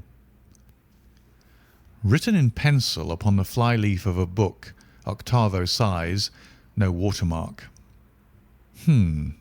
Posted today in Gravesend by a man with a dirty thumb. Ha! And the flap has been gummed, if I am not very much in error, by a person who had been chewing tobacco. And you have no doubt that it is your husband's hand, madam? None. Neville wrote those words. And they were posted today at Gravesend. Well, Mrs. St. Clair, the clouds lighten, though I should not venture to say that the danger is over. But he must be alive, Mr. Holmes. Unless this is a clever forgery to put us on the wrong scent. The ring, after all, proves nothing. It may have been taken from him." "No, no, it is his very own writing." "Very well. It may, however, have been written on Monday and only posted today." "That is possible." "If so, much may have happened between." "Oh, you must not discourage me, Mr. Holmes. I know that all is well with him. There is so keen a sympathy between us that I should know if evil came upon him. On the very day that I saw him last, he cut himself in the bedroom, and yet I in the dining room rushed upstairs instantly with the utmost certainty that something had happened. Do you think that I would respond to such a trifle and yet be ignorant of his death?" "I have seen too much to know that the impression of a woman may be more valuable than the conclusion of an analytical reasoner. And in this letter you certainly have a very strong piece of evidence to corroborate your view. But if your husband is alive and able to write letters, why should he remain away from you?" "I cannot imagine. It is unthinkable." "And on Monday he made no remarks before leaving you?" "No." "And you were surprised to see him in Swandam Lane?" "Very much so." "Was the window open?" "Yes." "Then he might have called to you?" "He might." "He only, as I understand, gave an inarticulate cry?" "Yes." "A call for help, you thought?" "Yes, he waved his hands." "But it might have been a cry of surprise. Astonishment at the unexpected sight of you might cause him to throw up his hands." "It is possible." "And you thought he was pulled back?" "He disappeared so suddenly." "He might have leapt back. You did not see anyone else in the room?" "No, but this horrible man confessed to having been there, and the Lascar was at the foot of the stairs." "Quite so. Your husband, as far as you could see, had his ordinary clothes on?" "But without his collar or tie. I distinctly saw his bare throat." "Had he ever spoken of Swandam Lane?" "Never." "Had he ever showed any signs of having taken opium?" "Never." "Thank you, Mrs. St. Clair. Those are the principal points about which I wish to be absolutely clear. We shall now have a little supper and then retire, for we may have a very busy day tomorrow." A large and comfortable double-bedded room had been placed at our disposal, and I was quickly between the sheets, for I was weary after my night of adventure. Sherlock Holmes was a man, however, who, when he had an unsolved problem upon his mind, would go for days and even a week without rest, turning it over, rearranging his facts, looking at it from every point of view until he had either fathomed it or convinced himself that his data were insufficient. It was soon evident to me that he was now preparing for an all-night sitting. He took off his coat and waistcoat, put on a large blue dressing-gown, and then wandered about the room collecting pillows from his bed and cushions from the sofa and armchairs. With these he constructed a sort of Eastern divan, upon which he perched himself cross-legged, with an ounce of shag tobacco and a box of matches laid out in front of him. In the dim light of the lamp I saw him sitting there, an old briar pipe between his lips, his eyes fixed vacantly upon the corner of the ceiling, the blue smoke curling up from him, silent, motionless, with the light shining upon his strong set aquiline features. So he sat as I dropped off to sleep. And so he sat when a sudden ejaculation caused me to wake up, and I found the summer sun shining into the apartment. The pipe was still between his lips, the smoke still curled upward, and the room was full of a dense tobacco haze, but nothing remained of the heap of shag which I had seen upon the previous night. "Awake, Watson?" he asked. "Yes." "Game for a morning drive?" "Certainly." "Then dress. No one is stirring yet, but I know where the stable boy sleeps, and we shall soon have the trap out." He chuckled to himself as he spoke. His eyes twinkled, and he seemed a different man to the sombre thinker of the previous night. As I dressed, I glanced at my watch. It was no wonder that no one was stirring. It was 25 minutes past 4. I had hardly finished when Holmes returned with the news that the boy was putting in the horse. "I want to test a little theory of mine," said he, pulling on his boots. "I think, Watson, that you are now standing in the presence of one of the most absolute fools in Europe. I deserve to be kicked from here to Charing Cross, but I think I have the key of the affair now." "And where is it?" I asked, smiling. "In the bathroom," he answered. "Oh, yes, I am not joking," he continued, seeing my look of incredulity. "I have just been there, and I have taken it out, and I have got it in this Gladstone bag.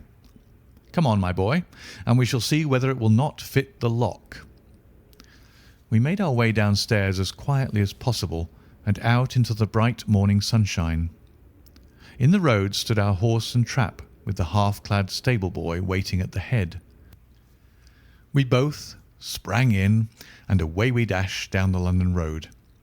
A few country carts were stirring, bearing in vegetables to the metropolis, but the lines of villas on either side were as silent and lifeless as some city in a dream. "It has been in some points a singular case," said Holmes, flicking the horse on into a gallop. "I confess that I have been as blind as a mole, but it is better to learn wisdom late than never to learn it at all." In town the earliest risers were just beginning to look sleepily from their windows as we drove through the streets of the Surrey side. Passing down the Waterloo Bridge Road, we crossed over the river and, dashing up Wellington Street, wheeled sharply to the right and found ourselves in Bow Street.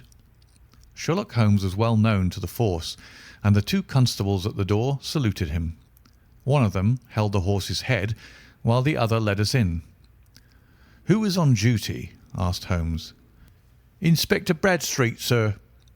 "Ah, Bradstreet. How are you?" A tall, stout official had come down the stone-flagged passage in a peaked cap and frogged jacket. "I wish to have a quiet word with you, Bradstreet." "Certainly, Mr. Holmes. Step into my room here." It was a small office-like room with a huge ledger upon the table and a telephone projecting from the wall. The inspector sat down at his desk. "What can I do for you, Mr. Holmes?" "I called about that beggarman Boone, the one who was charged with being concerned in the disappearance of Mr. Neville St. Clair of Lee." "Yes, he was brought up and remanded for further inquiries." "So I heard. You have him here?" "In the cells." "Is he quiet?"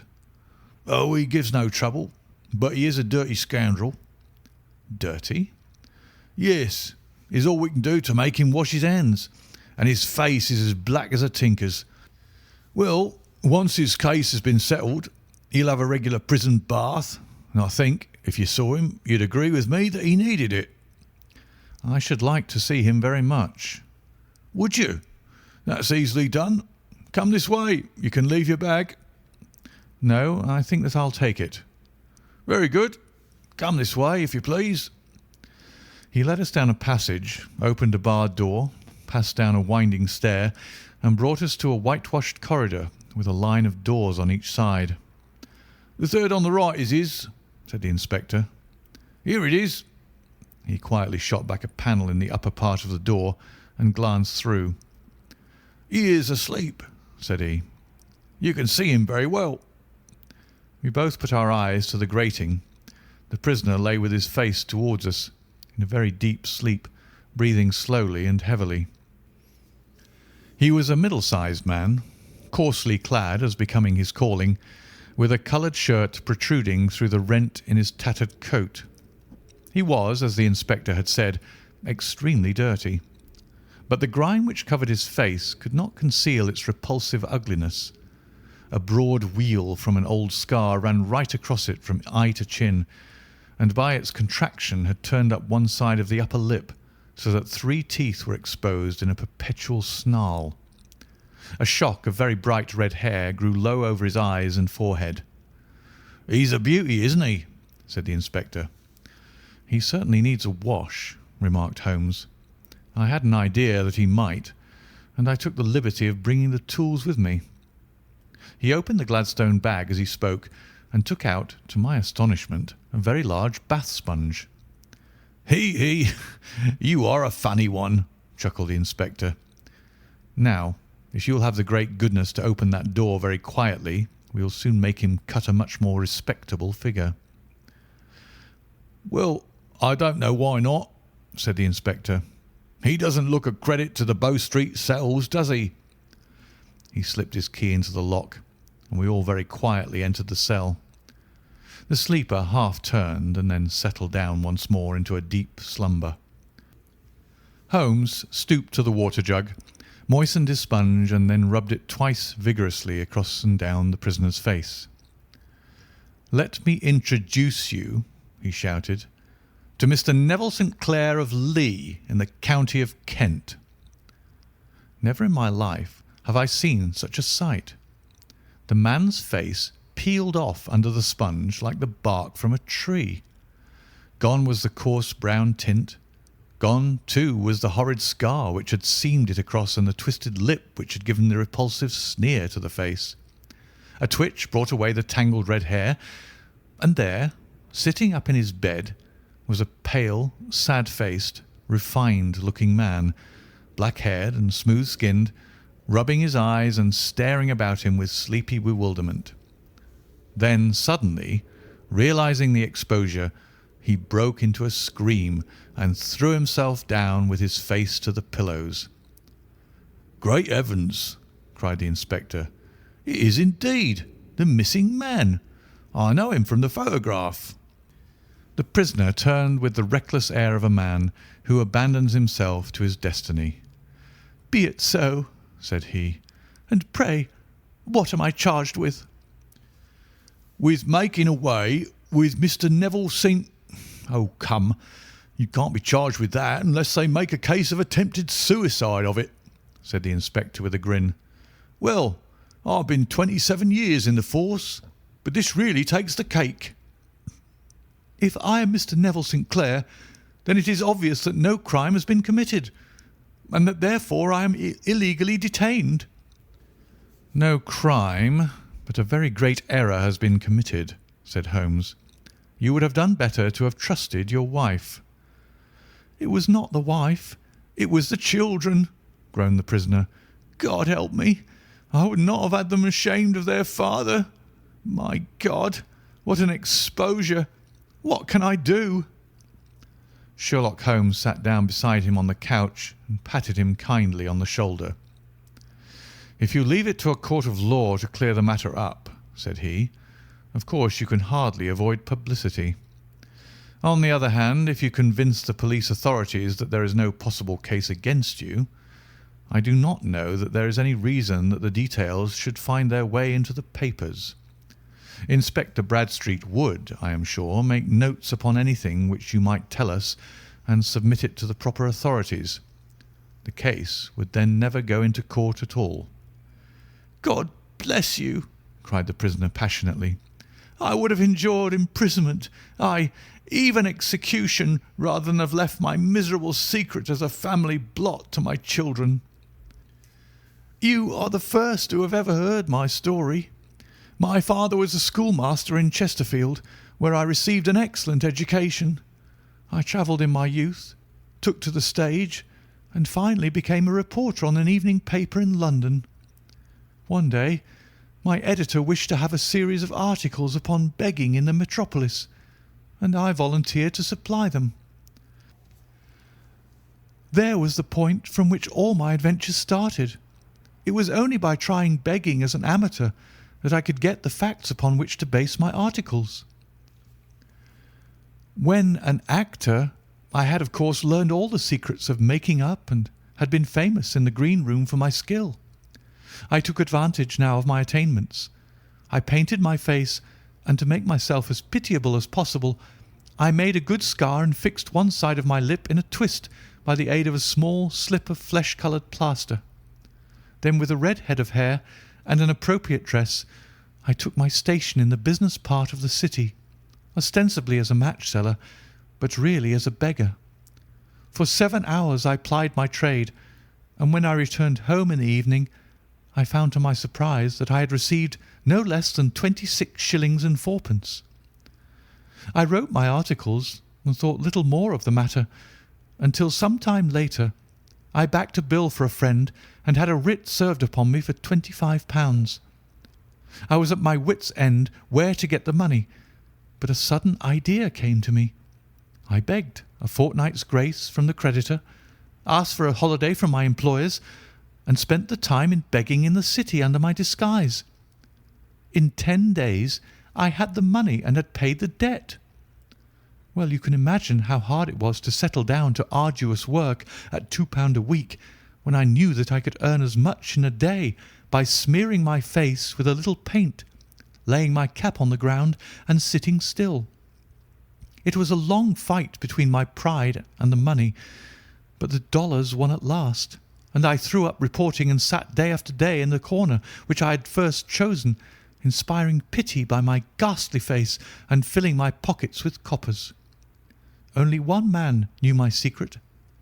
He was the keeper of a low den in which I used to lodge in Swandam Lane, where I could every morning emerge as a squalid beggar, and in the evenings transform myself into a well-dressed man about town. This fellow, a Lascar, was well paid by me for his rooms, so that I knew that my secret was safe in his possession. Well, very soon I found that I was saving considerable sums of money. I do not mean that any beggar in the streets of London could earn £700 a year, which is less than my average takings, but I had exceptional advantages in my power of making up, and also in a facility of repartee, which improved my practice and made me quite a recognised character in the city. All day a stream of pennies, varied by silver, poured in upon me, and it was a very bad day in which I failed to take £2. As I grew richer, I grew more ambitious, took a house in the country, and eventually married without anyone having a suspicion as to my real occupation. My dear wife knew that I had business in the city.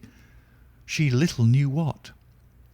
Last Monday I had finished for the day and was dressing in my room above the opium den, when I looked out of my window and saw to my horror and astonishment that my wife was standing in the street with her eyes fixed full upon me.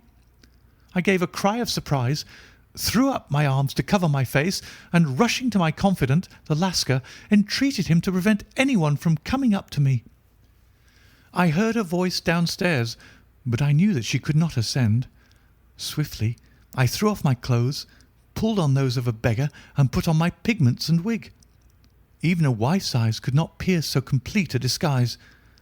But then it occurred to me that there might be a search in the room, and that the clothes might betray me. I threw open the window, reopening by my violence a small cut which I had inflicted upon myself in the bedroom that morning.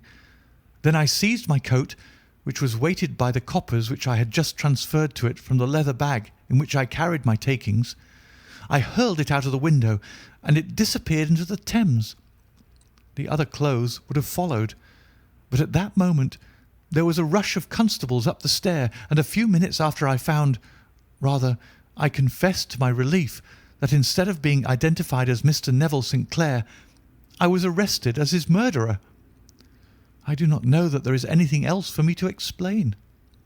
I was determined to preserve my disguise as long as possible, and hence my preference for a dirty face. Knowing that my wife would be terribly anxious, I slipped off my ring and confided it to the Lascar at a moment when no constable was watching me, together with a hurried scrawl telling her that she had no cause to fear. "That note only reached her yesterday," said Holmes. "Good God! What a week she must have spent!" "The police have watched this Lascar," said Inspector Broadstreet, "and I can quite understand that he might find it difficult to post a letter unobserved. Probably he handed it to some sailor customer of his who forgot all about it for some days." "That was it," said Holmes, nodding approvingly. "I have no doubt of it. But have you never been prosecuted for begging?" "Many times, but what was a fine to me?" "It must stop here, however," said Broadstreet. "If the police are to hush this thing up, there must be no more of Hugh Boone." I have sworn it by the most solemn oaths which a man can take." "In that case, I think that it is probable that no further steps may be taken. But if you are found again, then all must come out. I am sure, Mr. Holmes, that we are very much indebted to you for having cleared the matter up. I wish I knew how you reached your results." "I reached this one," said my friend, "by sitting upon 5 pillows and consuming an ounce of shag. I think, Watson, that if we drive to Baker Street, we shall just be in time for breakfast." End of The Man with the Twisted Lip.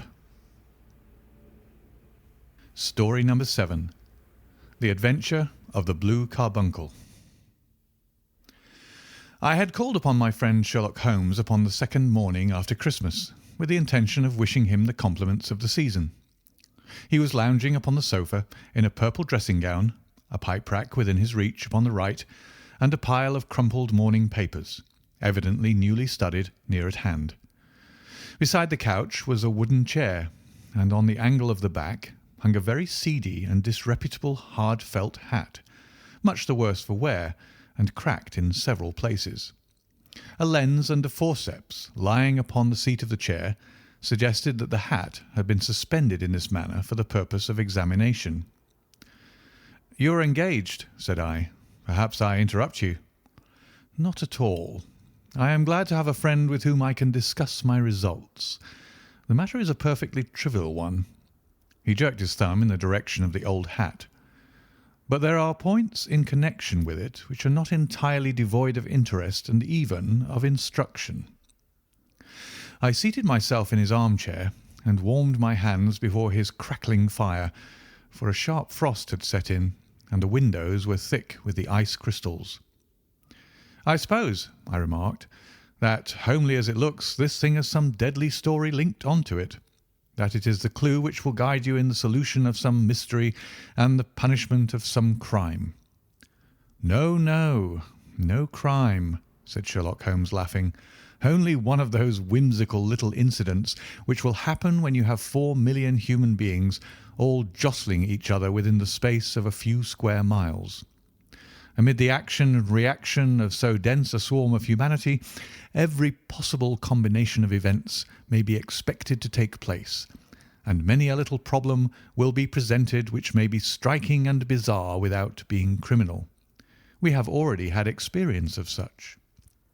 "So much so," I remarked, "that of the last 6 cases which I have added to my notes, 3 have been entirely free of any legal crime." "Precisely. You allude to my attempt to recover the Irene Adler papers, to the singular case of Miss Mary Sutherland, and to the adventure of the man with the twisted lip. Well, I have no doubt that this small matter will fall into the same innocent category. You know Peterson, the commissionaire?" "Yes." "It is to him that this trophy belongs." "It is his hat."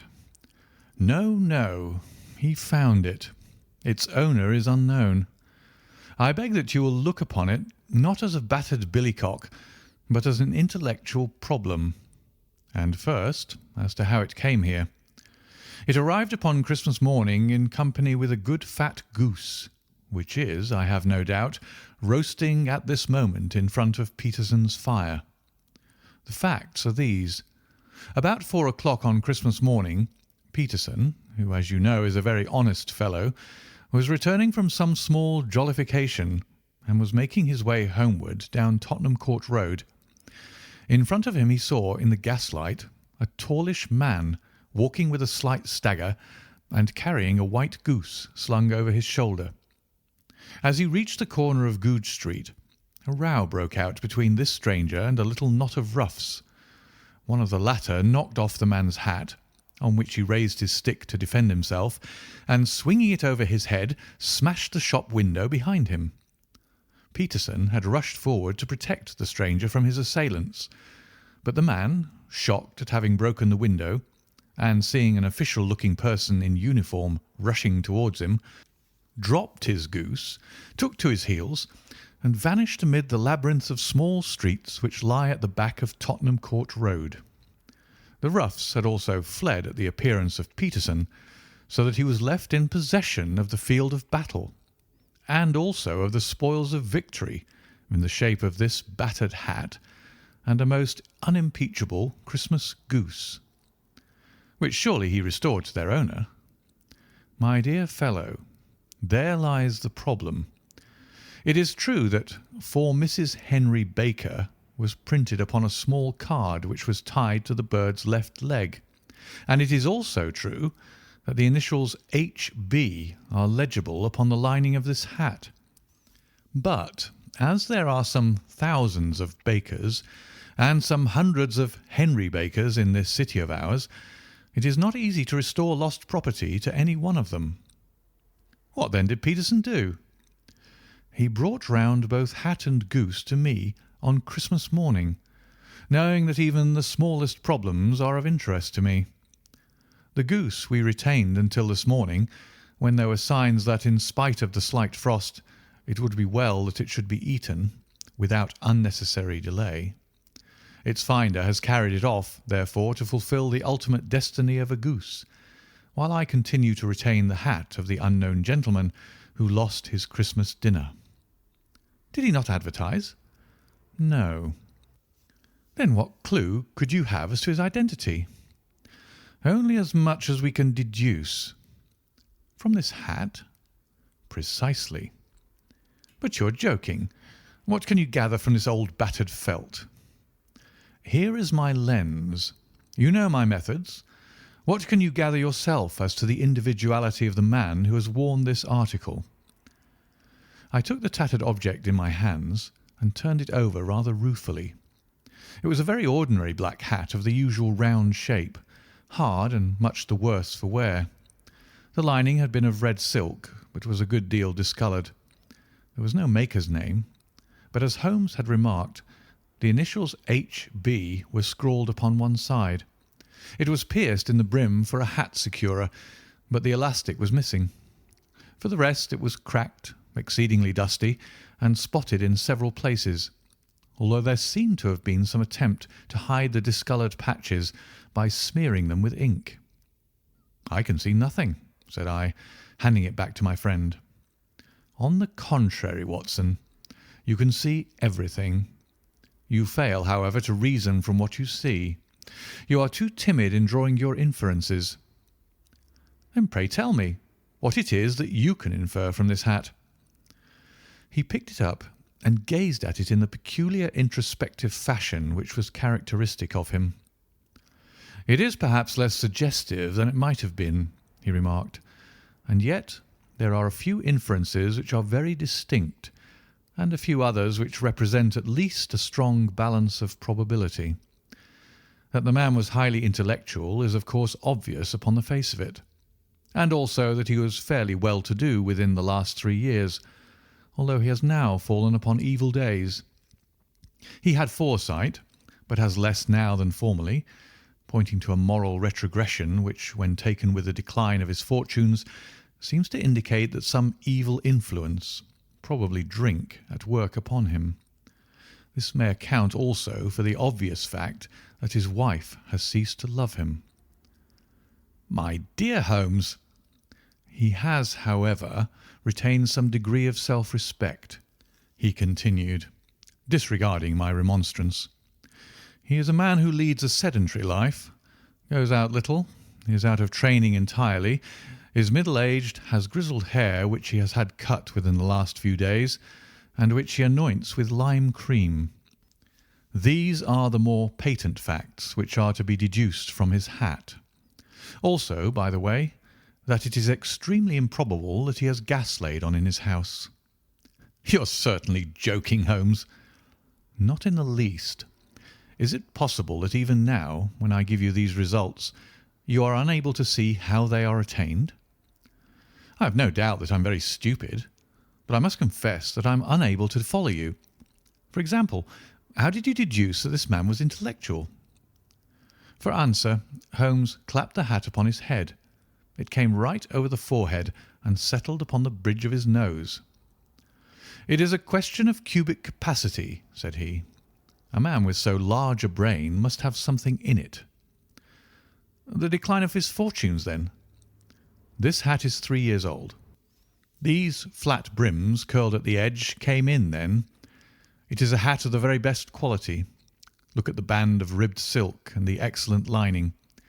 If this man could afford to buy so expensive a hat 3 years ago, and has had no hat since, then he has assuredly gone down in the world."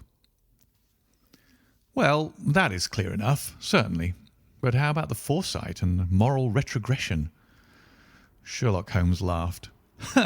"Here is the foresight," said he, putting his finger upon the little disc and loop of the hat securer. "They are never sold upon hats. If this man ordered one, it is a sign of a certain amount of foresight, since he went out of his way to take this precaution against the wind. But since we see that he has broken the elastic, and has not troubled to replace it, it is obvious that he has less foresight now than formerly, which is a distinct proof of a weakening nature. On the other hand, he has endeavoured to conceal some of these stains upon the felt by daubing them with ink, which is a sign that he has not entirely lost his self-respect." "Your reasoning is certainly plausible." "The further points, that he is middle-aged, that his hair is grizzled, that it has been recently cut, and that he uses lime cream, are all to be gathered from a close examination of the lower part of the lining. The lens discloses a large number of hair ends, clean cut by the scissors of the barber. They all appear to be adhesive, and there is a distinct odour of lime cream. This dust, you will observe, is not the gritty, grey dust of the street, but the fluffy brown dust of the house, showing that it has been hung up indoors most of the time, while the marks of moisture upon the inside are proof positive that the wearer perspired very freely, and could therefore hardly be in the best of training." "But his wife? You said that she had ceased to love him." "This hat has not been brushed for weeks. When I see you, my dear Watson, with a week's accumulation of dust upon your hat, and when your wife allows you to go out in such a state, I shall fear that you also have been unfortunate enough to lose your wife's affection." "But he might be a bachelor." "Nay, he was bringing home the goose as a peace offering to his wife. Remember the card upon the bird's leg." "You have an answer to everything. But how on earth do you deduce that the gas is not laid on in his house?" "One tallow stain, or even two, might come by chance, but when I see no less than 5, I think that there can be little doubt that the individual must be brought into frequent contact with burning tallow. Walks upstairs at night, probably with his hat in one hand and a guttering candle in the other. Anyhow, he never got tallow stains from a gas jet. Are you satisfied?" "Well, it is very ingenious," said I, laughing. "But since, as you said just now, there have been no crime committed, and no harm done save the loss of a goose, all this seems to be rather a waste of energy." Sherlock Holmes had opened his mouth to reply, when the door flew open, and Peterson, the commissionaire, rushed into the apartment with flushed cheeks and the face of a man who is dazed with astonishment. "The goose, Mr. Holmes! The goose, sir!" he gasped. "Eh? What of it, then? Has it returned to life and flapped off through the kitchen window?" Holmes twisted himself round upon the sofa to get a fairer view of the man's excited face. "See here, sir! See what my wife found in its crop!" He held out his hand and displayed upon the centre of the palm a brilliantly scintillating blue stone, rather smaller than a bean in size, but of such purity and radiance that it twinkled like an electric point in the dark hollow of his hand. Sherlock Holmes sat up with a whistle. "By Jove, Peterson," said he, "this is treasure trove indeed. I suppose you know what you've got." "A diamond, sir. A precious stone. It cuts into glass as though it were putty." "It's more than a precious stone. It is the precious stone." "Not the Countess of Morcar's blue carbuncle?" I ejaculated. "Precisely so. I ought to know its size and shape, seeing that I have read the advertisement about it in the Times every day lately. It is absolutely unique, and its value can only be conjectured, but the reward offered of £1,000 is certainly not within a 20th part of the market price." £1,000? Great Lord of mercy! The commissionaire plumped down into a chair and stared from one to the other of us. "That is the reward, and I have reason to know that there are sentimental considerations in the background which would induce the Countess to part with half her fortune if she could but recover the gem." "It was lost, if I remember aright, at the Hotel Cosmopolitan," I remarked. "Precisely so, on December 22nd, just 5 days ago. John Horner, a plumber, was accused of having abstracted it from the lady's jewel case. The evidence against him was so strong that the case had been referred to the assizes. I have some account of the matter here, I believe." He rummaged amid his newspapers, glancing over the dates, until at last he smoothed one out, doubled it over, and read the following paragraph. "Hotel Cosmopolitan, jewel robbery. John Horner, 26, plumber, was brought up upon the charge of having, upon the 22nd inst., abstracted from the jewel case of the Countess of Morcar the valuable gem known as the blue carbuncle. James Ryder, upper attendant at the hotel, gave his evidence to the effect that he had shown Horner up to the dressing-room of the Countess of Morcar upon the day of the robbery in order that he might solder the second bar of the grate, which was loose. He had remained with Horner some little time, but had finally been called away. On returning, he found that Horner had disappeared, that the bureau had been forced open, and that the small morocco casket, in which, as it afterwards transpired, the Countess was accustomed to keep her jewel, was lying empty upon the dressing-table. Ryder instantly gave the alarm, and Horner was arrested the same evening, but the stone could not be found either upon his person or in his rooms. Catherine Cusack, maid to the Countess, deposed to having heard Ryder's cry of dismay on discovering the robbery, and to having rushed into the room where she found matters as described by the last witness. Inspector Bradstreet, B Division, gave evidence as to the arrest of Horner, who struggled frantically and protested his innocence in the strongest terms. Evidence of a previous conviction for robbery having been given against the prisoner, the magistrate refused to deal summarily with the offence, but referred it to the assizes. Horner, who had shown signs of intense emotion during the proceedings, fainted away at the conclusion and was carried out of court. So much for the police court," said Holmes thoughtfully, tossing aside the paper. "The question for us now to solve is the sequence of events leading from a rifled jewel case at one end to the crop of a goose in Tottenham Court Road at the other. You see, Watson, our little deductions have suddenly assumed a much more important and less innocent aspect. Here is the stone. The stone came from the goose, and the goose came from Mr. Henry Baker, the gentleman with the bad hat and all the other characteristics with which I have bored you.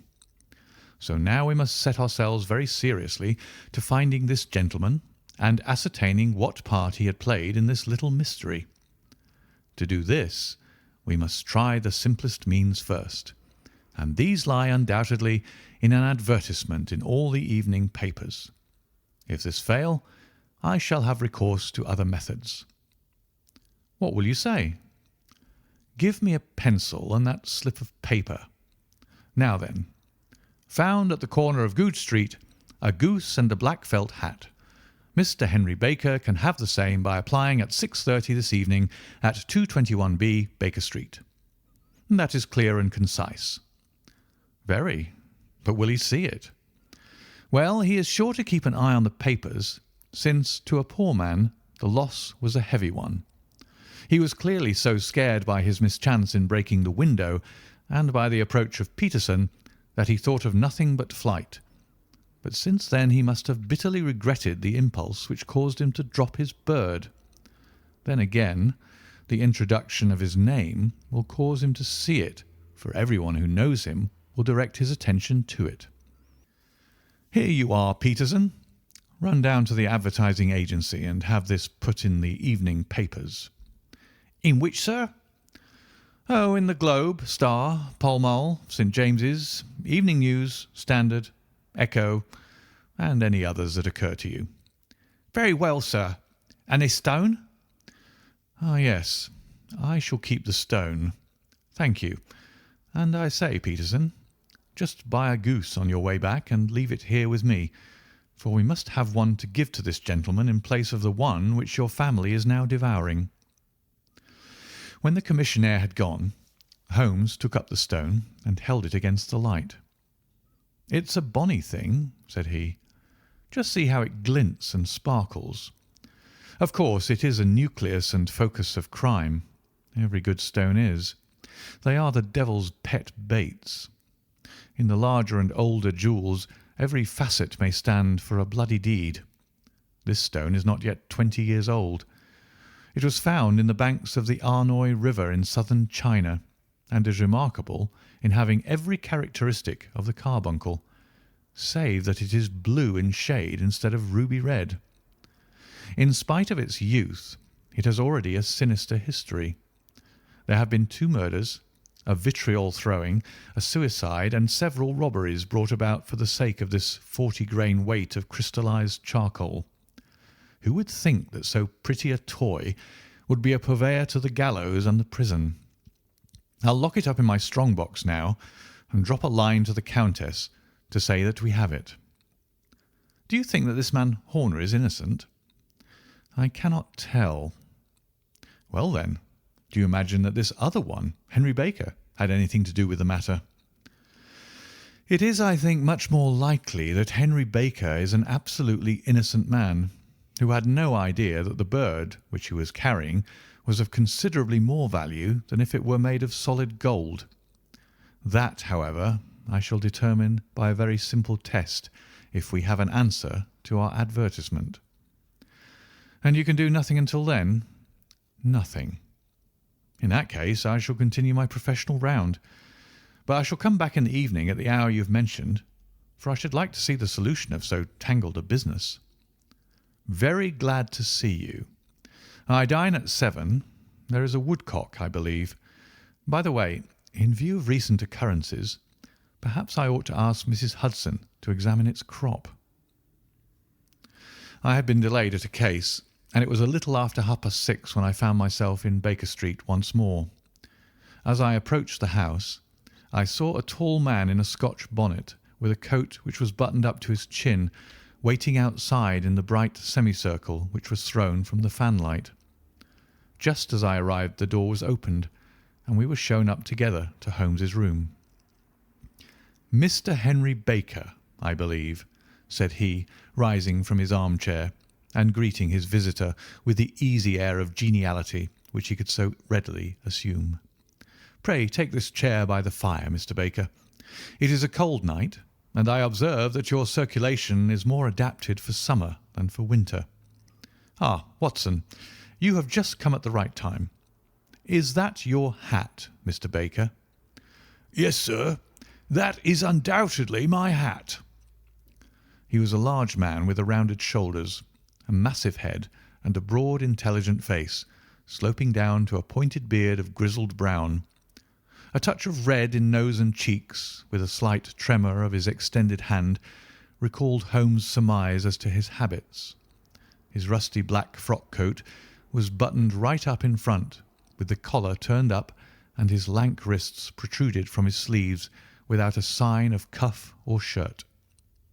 He spoke in a slow, staccato fashion, choosing his words with care, and gave the impression generally of a man of learning and letters who had had ill usage at the hands of fortune. "We have retained these things for some days," said Holmes, "because we expected to see an advertisement from you giving your address. I am at a loss to know why you did not advertise." Our visitor gave a rather shamefaced laugh. "Shillings have not been so plentiful with me as they once were," he remarked. "I had no doubt that the gang of roughs who assaulted me had carried off both my hat and the bird. I did not care to spend more money in a hopeless attempt at recovering them." "Very naturally. By the way, about the bird, we were compelled to eat it." "To eat it?" Our visitor half rose from his chair in his excitement. "Yes, it would have been of no use to anyone had we not done so. But I presume that this other goose upon the sideboard which is about the same weight and perfectly fresh, will answer your purpose equally well." "Oh, certainly, certainly," answered Mr. Baker with a sigh of relief. "Of course, we still have the feathers, legs, crop, and so on of your own bird, so if you wish—" The man burst into a hearty laugh. "They might be useful to me as relics of my adventure," said he, "but beyond that I can hardly see what use the disjecta membra of my late acquaintance are going to be to me. No, sir, I think that, with your permission, I will confine my attentions to the excellent bird which I perceive upon the sideboard." Sherlock Holmes glanced sharply across at me with a slight shrug of his shoulders. "There is your hat, then, and there your bird," said he. "By the way, would it bore you to tell me where you got the other one from? I am somewhat of a fowl fancier, and I have seldom seen a better grown goose." "Certainly, sir," said Baker, who had risen and tucked his newly gained property under his arm. "There are a few of us who frequent the Alpha Inn, near the museum. We are to be found in the museum itself during the day, you understand. This year our good host, Windigate by name, instituted a goose club, by which, on consideration of some few pence every week, we were each to receive a bird at Christmas. My pence were duly paid, and the rest is familiar to you. I am much indebted to you, sir, for a Scotch bonnet is fitted neither to my years nor my gravity." With a comical pomposity of manner, he bowed solemnly to both of us and strode off upon his way. "So much for Mr. Henry Baker," said Holmes when he had closed the door behind him. "It is quite certain that he knows nothing whatever about the matter. Are you hungry, Watson?" "Not particularly." "Then I suggest that we turn our dinner into a supper, and follow up this clue while it is still hot." "By all means." It was a bitter night, so we drew on our ulsters and wrapped cravats about our throats. Outside, the stars were shining coldly in a cloudless sky, and the breath of the passers-by blew out into smoke like so many pistol shots.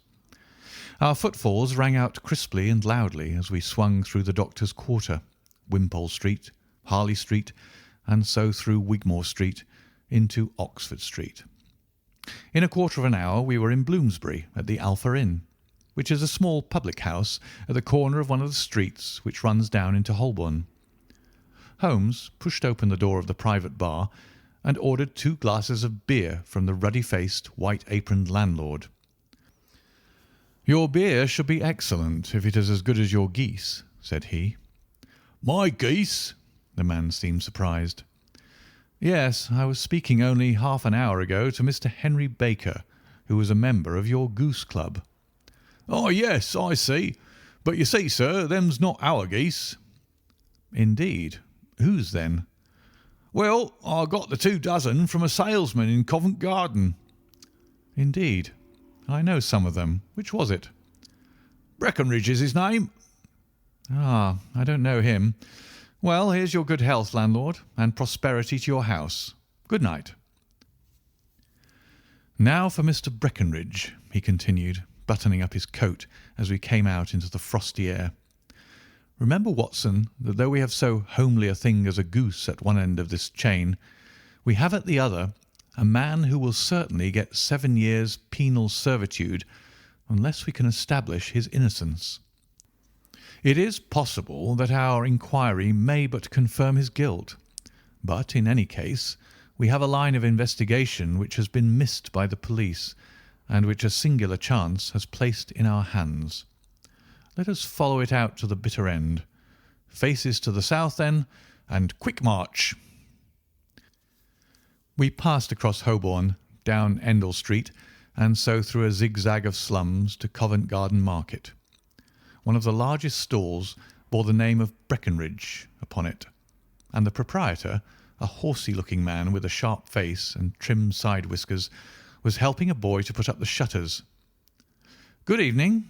It's a cold night," said Holmes. The salesman nodded and shot a questioning glance at my companion. Sold out of geese, I see," continued Holmes, pointing at the bare slabs of marble.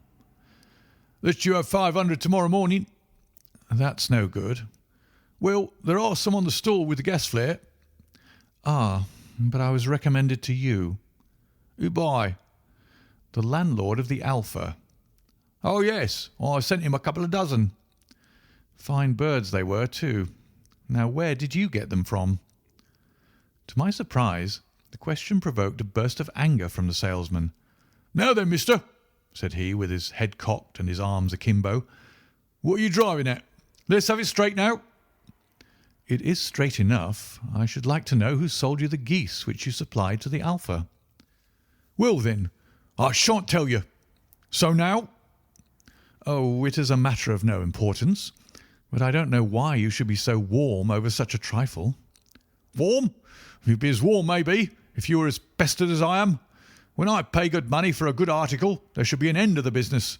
But it's where are the geese, and who did you sell the geese to, and what will you take for the geese? One would think that they were the only geese in the world, to hear the fuss that's made over them."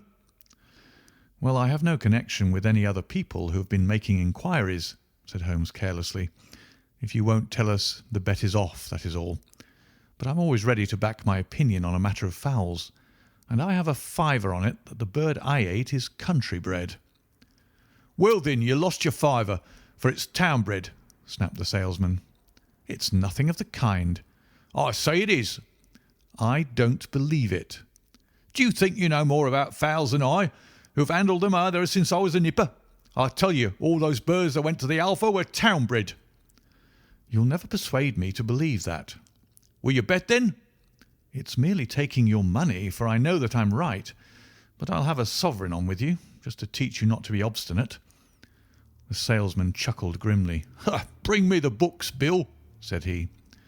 The small boy brought round a small thin volume and a great greasy-backed one, laying them out together beneath the hanging lamp. "Now then, Mr. Cockshaw," said the salesman, "I thought that I was out of geese, but before I finish you'll find that there is still one left in my shop. You see this little book? Well?" "That's the list of the folk from whom I buy. Do you see? Well, then, here on this page are the country folk, and the numbers after their names are where their accounts are in the big ledger. Now then, you see this other page in red ink? Well, that is a list of my town suppliers. Now look at that third name. Just read it out to me." "Mrs. Oakshott, 117 Brixton Road, 249, read Holmes. "Quite so. Now turn that up in the ledger." Holmes turned to the page indicated. "Here you are. Mrs. Oakshott, 117 Brixton Road, egg and poultry supplier." "Now then, what's the last entry?" "December 22nd, 24 geese at 7 shillings 6pence." "Quite so. There you are. And underneath?" "Sold to Mr. Windigate of the Alpha at 12 shillings." "What have you to say now?" Sherlock Holmes looked deeply chagrined. He drew a sovereign from his pocket and threw it down upon the slab, turning away with the air of a man whose disgust is too deep for words. A few yards off he stopped under a lamp-post and laughed in the hearty, noiseless fashion which was peculiar to him. "When you see a man with the whiskers of that cut and the pink 'un protruding out of his pocket, you can always draw him by a bet," said he.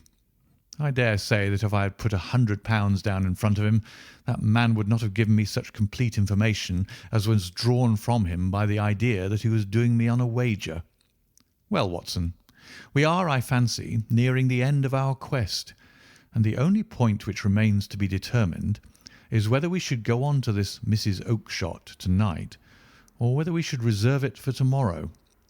It is clear from what the surly fellow said that there are others besides ourselves who are anxious about the matter, and I should—" His remarks were suddenly cut short by a loud hubbub which broke out from the stall which we had just left. Turning round, we saw a little rat-faced fellow standing in the centre of the circle of yellow light which was thrown by the swinging lamp, while Breckinridge, the salesman, framed in the door of his stall, was shaking his fists fiercely at the cringing figure. I've had enough of you and your geese," he shouted. "I wish you were all at the devil together. If you come pestering me any more with your silly talk, I'll set the dog at you. You bring Mrs. Oakshott here and I'll answer her. But what have you got to do with it? Did I buy the geese off you?" "No, but one of them was mine all the same," whined the little man. "Well, then, ask Mrs. Oakshott for it." "She told me to ask you." "Well, you can ask the King of Prussia for all I care. I've had enough of it. Get out of this." He rushed fiercely forward, and the inquirer flitted away into the darkness. "Ha! This may save us a visit to Brixton Road," whispered Holmes. "Come with me, and we will see what is to be made of this fellow." Striding through the scattered knots of people who lounged round the flaring stalls, my companion speedily overtook the little man and touched him upon the shoulder. He sprang round, and I could see in the gaslight that every vestige of colour had been driven from his face. "Who are you, then? What do you want?" he asked in a quavering voice. "You will excuse me," said Holmes blandly, "but I could not help overhearing the questions which you put to the salesman just now. I think that I could be of assistance to you." "You? Who are you? How could you know anything of the matter?" "My name is Sherlock Holmes. It is my business to know what other people don't know." "But you could know nothing of this." "Excuse me. I know everything of it. You are endeavouring to trace some geese which were sold by Mrs. Oakshott of Brixton Road to a salesman named Breckinridge, by him in turn to Mr. Windigate of the Alpha, and by him to his club, of which Mr. Henry Baker is a member." "Oh, sir, you are a very man whom I've longed to meet," cried the little fellow with the outstretched hands and quivering fingers. "I can hardly explain to you how interested I am in this matter." Sherlock Holmes hailed a four-wheeler which was passing. "In that case we had better discuss it in a cosy room rather than in this wind-swept market-place," said he. "But pray tell me, before we go farther, who it is that I have the pleasure of assisting." The man hesitated for an instant. "My name is John Robinson," he answered with a sidelong glance. "No, no, the real name," said Holmes sweetly. "It is always awkward doing business with an alias." A flush sprang to the white cheeks of the stranger. "Well, then," said he, "my real name is James Ryder." "Precisely so. Head attendant at the Hotel Cosmopolitan. Pray step into the cab, and I shall soon be able to tell you everything which you would wish to know." The little man stood glancing from one to the other of us with half-frightened, half-hopeful eyes, as one who is not sure whether he is on the verge of a windfall or of a catastrophe. Then he stepped into the cab, and in half an hour we were back in the sitting-room at Baker Street. Nothing had been said during our drive, but the high, thin breathing of our new companion and the claspings and unclaspings of his hands spoke of the nervous tension within him. "Here we are," said Holmes cheerily as we filed into the room. "The fire looks very seasonable in this weather. You look cold, Mr. Ryder. Pray take the basket chair. I will just put on my slippers before we settle this little matter of yours.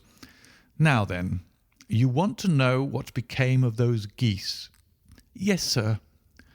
"Or rather, I fancy, of that goose. It was one bird, I imagine, in which you were interested. White with a black bar across the tail?" Ryder quivered with emotion. "Oh, sir," he cried, "can you tell me where it went to?" "It came here." "Here?" "Yes, and a most remarkable bird it proved. I don't wonder that you should take an interest in it. It laid an egg after it was dead, the bonniest, brightest little blue egg that ever was seen. I have it here in my museum." Our visitor staggered to his feet and clutched the mantelpiece with his right hand. Holmes unlocked his strong-box and held up the blue carbuncle, which shone out like a star with a cold, brilliant, many-pointed radiance. Ryder stood glaring with a drawn face, uncertain whether to claim or to disown it. "The game's up, Ryder," said Holmes quietly. Hold up, man, or you'll be into the fire. Give him an arm back into his chair, Watson. He's not got blood enough to go in for felony with impunity. Give him a dash of brandy. So, now he looks a little more human. What a shrimp it is, to be sure." For a moment he had staggered and nearly fallen, but the brandy brought a tinge of colour into his cheeks, and he sat staring with frightened eyes at his accuser. "I have almost every link in my hands and all the proofs which I could possibly need, so there is little which you need to tell me. Still, that little may as well be cleared up to make the case complete. You had heard, Ryder, of this blue stone of the Countess of Morcar's?" "It was Catherine Cusack who told me of it," said he in a crackling voice. "I see, her ladyship's waiting maid. Well, the temptation of sudden wealth so easily acquired was too much for you, as it has been for better men before you.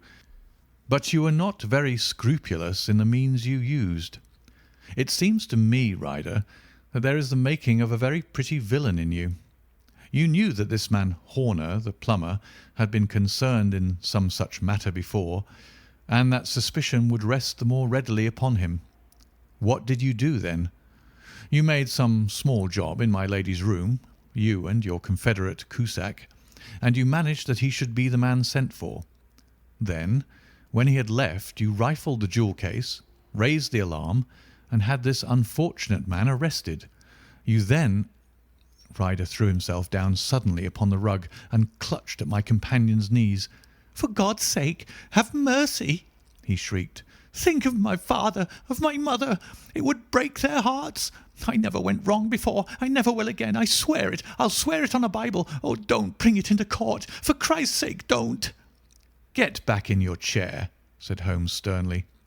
"It is very well to cringe and crawl now, but you thought little enough of this poor Horner in the dock for a crime of which he knew nothing." "I will fly, Mr. Holmes. I will leave the country, sir. Then the charge against him will break down." We will talk about that. And now let us hear a true account of the next act. How came the stone into the goose? And how came the goose into the open market? Tell us the truth, for there lies your only hope of safety." Ryder passed his tongue over his parched lips. "I will tell you it just as it happened, sir," said he. "When Horner had been arrested, it seemed to me that it would be best for me to get away with the stone at once, for I did not know at what moment the police might not take it into their heads to search me in my room. There was no place about the hotel where it would be safe. I went out, as if on some commission, and I made for my sister's house. She had married a man named Oakshott, and lived in Brixton Road, where she fattened fowls for the market. All the way there every man I met seemed to me to be a policeman or a detective, and for all that it was a cold night, the sweat was pouring down my face before I came to the Brixton Road. My sister asked me what was the matter and why I was so pale, but I told her that I had been upset by the jewel robbery at the hotel. Then I went into the backyard and smoked a pipe and wondered what it would be best to do. I had a friend once called Maudsley, who went to the bad, and had just been serving his time in Pentonville. One day he'd met me and fell into talking about the ways of thieves and how they could get rid of what they stole. I knew that he would be true to me, for I knew one or two things about him, so I made up my mind to go right on to Kilburn, where he lived, and take him into my confidence. He would show me how to turn the stone into money. But how to get to him in safety? I thought of the agonies I'd gone through in coming from the hotel. I might at any moment be seized and searched, and there would be the stone in my waistcoat pocket. I was leaning against the wall at the time and looked at the geese which were waddling about round my feet, and suddenly an idea came into my head which showed me how I could beat the best detective that ever lived. My sister told me some weeks before that I might have the pick of her geese for a Christmas present, and I knew that she was always as good as her word. I would take my geese now, and in it I would carry my stone to Kilburn. There was a little shed in the yard, and behind this I drove one of the birds, a fine big one, white with a barred tail. I caught it, and prying its bill open, I thrust the stone down its throat as far as my finger could reach. The bird gave a gulp, and I felt the stone pass along its gullet and down into its crop. But the creature flapped and struggled, and out came my sister to know what was the matter. As I turned to speak to her, the brute broke loose and fluttered off among the others. "Whatever were you doing with that bird, Jem?" says she. "Well," said I, "you said you'd give me one for Christmas, and I was feeling which was the fattest." "Oh," says she, "we've set yours aside for you. Jem's bird, we call it. It's the big white one over there yonder. There's 26 of them, which makes one for you and one for us, and 2 dozen for the market." "Thank you, Maggie," says I, "but if it is all the same to you, I'd rather have that one I was handling just now." "The other one's as good 3 pound heavier," said she, "and we fattened it expressly for you." "Never mind, I'll have the other, and I'll take it now," said I. "Oh, just as you like," said she, a little huffed. "Which is it you want, then?" "That white one with the barred tail right in the middle of the flock." "Oh, very well. Kill it and take it with you." Well, I did what she said, Mr. Holmes, and I carried the bird all the way to Kilburn. I told my pal what I had done, for he was a man that it was easy to tell a thing like that to. He laughed until he choked, and we got a knife and opened the goose. My heart turned to water, for there was no sign of the stone, and I knew that some terrible mistake had occurred. I left the bird, rushed back to my sister's, and hurried into the backyard. There was not a bird to be seen there. "Where are they all, Maggie?" I cried. "Gone to the dealers, Jem." "Which dealers?" "Breckenridge of Covent Garden." "But was there another with a barred tail?" I asked, "the same as the one I chose?" "Yes, Jem. There were 2 barred tails ones, and I could never tell them apart." Well, then, of course, I saw it all, and I ran off as hard as my feet would carry me to this man Breckenridge. But he had sold the lot at once, and not one word would he tell me as to where they had gone. You heard him yourselves tonight. Well, he has always answered me like that. My sister thinks that I am going mad. Sometimes I think that I am myself, and now I am myself a branded thief, without ever having touched the wealth for which I sold my character. God help me! God help me!" He burst into convulsive sobbing, with his face buried in his hands. There was a long silence, broken only by his heavy breathing and by the measured tapping of Sherlock Holmes's fingertips upon the edge of the table. Then my friend rose and threw open the door. "Get out," said he. "What, sir? Oh, heaven bless you!" "No more words. Get out." And no more words were needed. There was a rush, a clatter upon the stairs, the bang of a door, and the crisp rattle of running footfalls from the street. "After all, Watson," said Holmes, reaching up his hand for his clay pipe, "I am not retained by the police to supply their deficiencies. If Horner were in danger it would be another thing, but this fellow will not appear against him, and the case must collapse. I suppose that I am commuting a felony, but it is just possible that I am saving a soul. This fellow will not go wrong again. He is too terribly frightened. Send him to jail now, and you make him a jail bird for life. Besides, it is the season of forgiveness. Chance has put in our way a most singular and whimsical problem, and its solution is its own reward. If you will have the goodness to touch the bell, Doctor, we will begin another investigation, in which also a bird will be the chief feature." End of The Adventure of the Blue Carbuncle. Story number 8. The Adventure of the Speckled Band.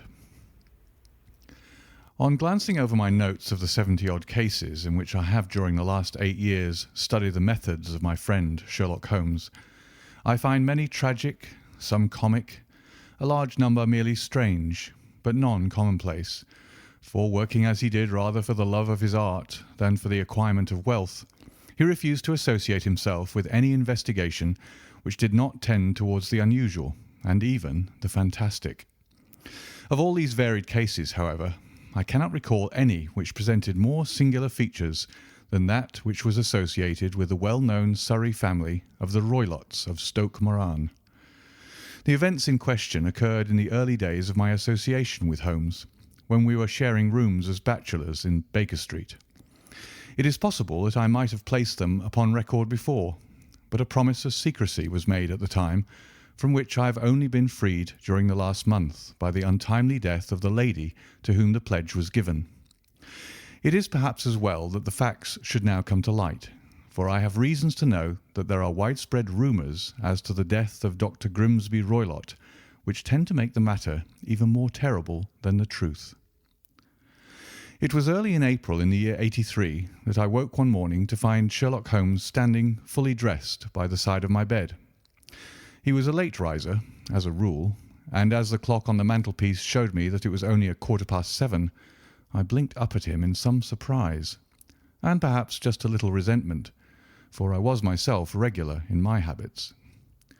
"Very sorry to knock you up, Watson," said he, "but it's the common lot this morning. Mrs. Hudson has been knocked up. She retorted upon me, and I on you." "What is it, then? A fire?" "No, a client. It seems that a young lady has arrived in a considerable state of excitement, who insists upon seeing me. She is waiting now in the sitting-room. Now, when young ladies wander about the metropolis at this hour of the morning and knock sleepy people up out of their beds, I presume that it is something very pressing which they should have to communicate. Should it prove to be an interesting case, you would, I am sure, wish to follow it from the outset. I thought at any rate that I should call you and give you the chance." "My dear fellow, I would not miss it for anything." I had no keener pleasure than in following Holmes in his professional investigations, and in admiring the rapid deductions, as swift as intuitions, and yet always founded on a logical basis with which he unravelled the problems which were submitted to him. I rapidly threw on my clothes, and was ready in a few minutes to accompany my friend down to the sitting-room. A lady dressed in black and heavily veiled, who had been sitting in the window, rose as we entered. "Good morning, madam," said Holmes cheerily. "My name is Sherlock Holmes. This is my intimate friend and associate, Dr. Watson, before whom you can speak as freely as before myself. Ha! I am glad to see that Mrs. Hudson has had the good sense to light the fire. Pray draw up to it, and I shall order you a cup of hot coffee, for I observe that you are shivering." "It is not cold which makes me shiver," said the woman in a low voice, changing her seat as requested. "What then?"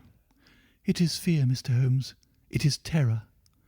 She raised her veil as she spoke, and we could see that she was indeed in a pitiable state of agitation, her face all drawn and grey, with restless, frightened eyes like those of some hunted animal.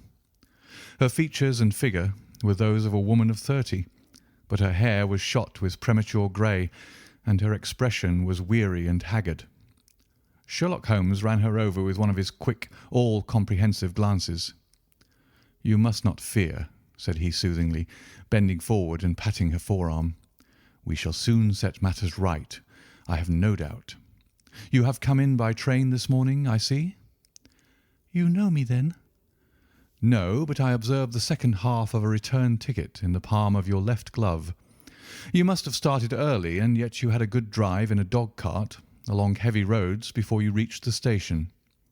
The lady gave a violent start and stared in bewilderment at my companion. "There is no mystery, my dear madam," said he, smiling. "The left arm of your jacket is spattered with mud in no less than 7 places. The marks are perfectly fresh. There is no vehicle save a dog-cart which throws up mud in that way, and then only when you sit on the left-hand side of the driver." "Whatever your reasons may be, you are perfectly correct," said she. "I started from home before 6, reached Leatherhead at 20 past, and came in by the first train to Waterloo. Sir, I can stand this strain no longer. I shall go mad if it continues. I have no one to turn to, none save only one who cares for me, and he, poor fellow, can be of little aid. I have heard of you, Mr. Holmes. I have heard of you from Mrs. Farintosh, whom you helped in the hour of her sore need. It was from her that I had your address. Oh, sir, do you not think that you could help me too, and at least throw a little light through the dense darkness which surrounds me? At present it is out of my power to reward you for your services, but in a month or 6 weeks I shall be married, with the control of my own income, and then at least you shall not find me ungrateful." Holmes turned to his desk and, unlocking it, drew out a small case-book which he consulted. "Farintosh," said he. "Ah, yes, I recall the case. It was concerned with an opal tiara. I think it was before your time, Watson. I can only say, madam, that I shall be happy to devote the same care to your case as I did to that of your friend. As to reward, my profession is its own reward, but you are at liberty to defray whatever expenses I may be put to at the time which suits you best. And now I beg that you will lay before us everything that may help us in forming an opinion upon the matter." "Alas," replied our visitor, "the very horror of my situation lies in the fact that my fears are so vague and my suspicions depend so entirely upon small points, which might seem trivial to another, that even he to whom of all others I have a right to look for help and advice looks upon all that I tell him about it as the fancies of a nervous woman. He does not say so, but I can read it from his soothing answers and averted eyes. But I have heard, Mr. Holmes, that you can see deeply into the manifold wickedness of the human heart. You may advise me how to walk amid the dangers which encompass me." "I am all attention, madam." "My name is Helen Stoner, and I am living with my stepfather, who is the last survivor of one of the oldest Saxon families in England, the Roylotts of Stoke Moran, on the western border of Surrey." Holmes nodded his head. "The name is familiar to me," said he. "The family was at one time among the richest in England, and the estates extended over the borders into Berkshire in the north and Hampshire in the west. In the last century, however, 4 successive heirs were of a dissolute and wasteful disposition, and the family ruin was eventually completed by a gambler in the days of the Regency. Nothing was left save a few acres of ground and the 200-year-old house, which is itself crushed under a heavy mortgage. The last squire dragged out his existence there, living the horrible life of an aristocratic pauper. But his only son, my stepfather, seeing that he must adapt himself to the new conditions, obtained an advance from a relative, which enabled him to take a medical degree, and went out to Calcutta, where by his professional skill and his force of character he established a large practice. In a fit of anger, however, caused by some robberies which had been perpetrated in the house, he beat his native butler to death and narrowly escaped a capital sentence. As it was, he suffered a long term of imprisonment, and afterwards returned to England a morose and disappointed man. When Dr. Roylott was in India, he married my mother, Mrs. Stoner, the young widow of Major General Stoner, of the Bengal Artillery. My sister Julia and I were twins, and we were only 2 years old at the time of my mother's remarriage. She had a considerable sum of money, not less than £1,000 a year, and this she bequeathed to Dr. Roylott entirely while we resided with him, with a provision that a certain annual sum should be allowed to each of us in the event of our marriage.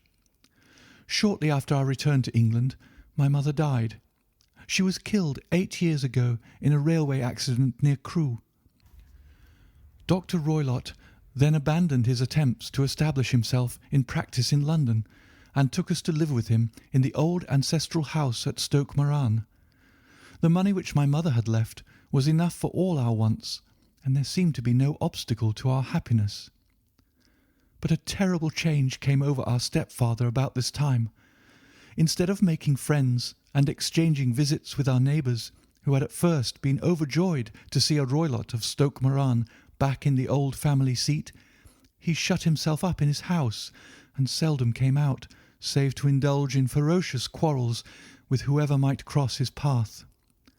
Violence of temper, approaching to mania, has been hereditary in the men of the family, and in my stepfather's case it had, I believe, been intensified by his long residence in the tropics. A series of disgraceful brawls took place, 2 of which ended in the police court, until at last he became the terror of the village, and the folks would fly at his approach, for he is a man of immense strength and absolutely uncontrollable in his anger. Last week he hurled the local blacksmith over a parapet into a stream, and it was only by paying over all the money which I could gather together that I was able to avert another public exposure. He had no friends at all save the wandering gipsies, and he would give these vagabonds leave to encamp upon the few acres of bramble-covered land which represent the family estate, and would accept in return the hospitality of their tents, wandering away with them sometimes for weeks on end. He has a passion also for Indian animals, which are sent over to him by a correspondent, and he has at this moment a cheetah and a baboon which wander freely over his grounds and are feared by the villagers almost as much as their master. You can imagine from what I say that my poor sister Julia and I had no great pleasure in our lives. No servant would stay with us, and for a long time we did all the work of the house. She was but 30 at the time of her death, and yet her hair had already begun to whiten, even as mine has. Your sister is dead, then? She died just 2 years ago, and it is of her death that I wish to speak to you. You can understand that, living the life which I have described, we were little likely to see anyone of our own age and position. We had, however, an aunt, my mother's maiden sister, Miss Honoria Westphale, who lives near Harrow, and we were occasionally allowed to pay short visits at this lady's house. Julia went there at Christmas 2 years ago, and met there a half-pay major of marines, to whom she became engaged. My stepfather learned of the engagement when my sister returned, and offered no objection to the marriage, but within a fortnight of the day which had been fixed for the wedding, the terrible event occurred which has deprived me of my only companion. Sherlock Holmes had been leaning back in his chair, with his eyes closed and his head sunk in a cushion, but he half opened his lids now and glanced across at his visitor. "Pray be precise as to details," said he. "It is easy for me to be so, for every event of that dreadful time is seared into my memory. The manor house is, as I have already said, very old, and only one wing is now inhabited. The bedrooms in this wing are on the ground floor, the sitting rooms being in the central block of the buildings. Of these bedrooms, the first is Dr. Roylott's, the second my sister's, and the third my own. There is no communication between them, but they all open out into the same corridor. Do I make myself plain?" "Perfectly so." "The windows of the 3 rooms open out upon the lawn. That fatal night, Dr. Roylott had gone to his room early, though we knew that he had not retired to rest, for my sister was troubled by the smell of the strong Indian cigars which it was his custom to smoke. She left her room, therefore, and came into mine, where she sat for some time, chatting about her approaching wedding. At 11 o'clock she rose to leave me, but she paused at the door and looked back. "Tell me, Helen," said she, "have you ever heard anyone whistle in the dead of the night?" "Never," said I.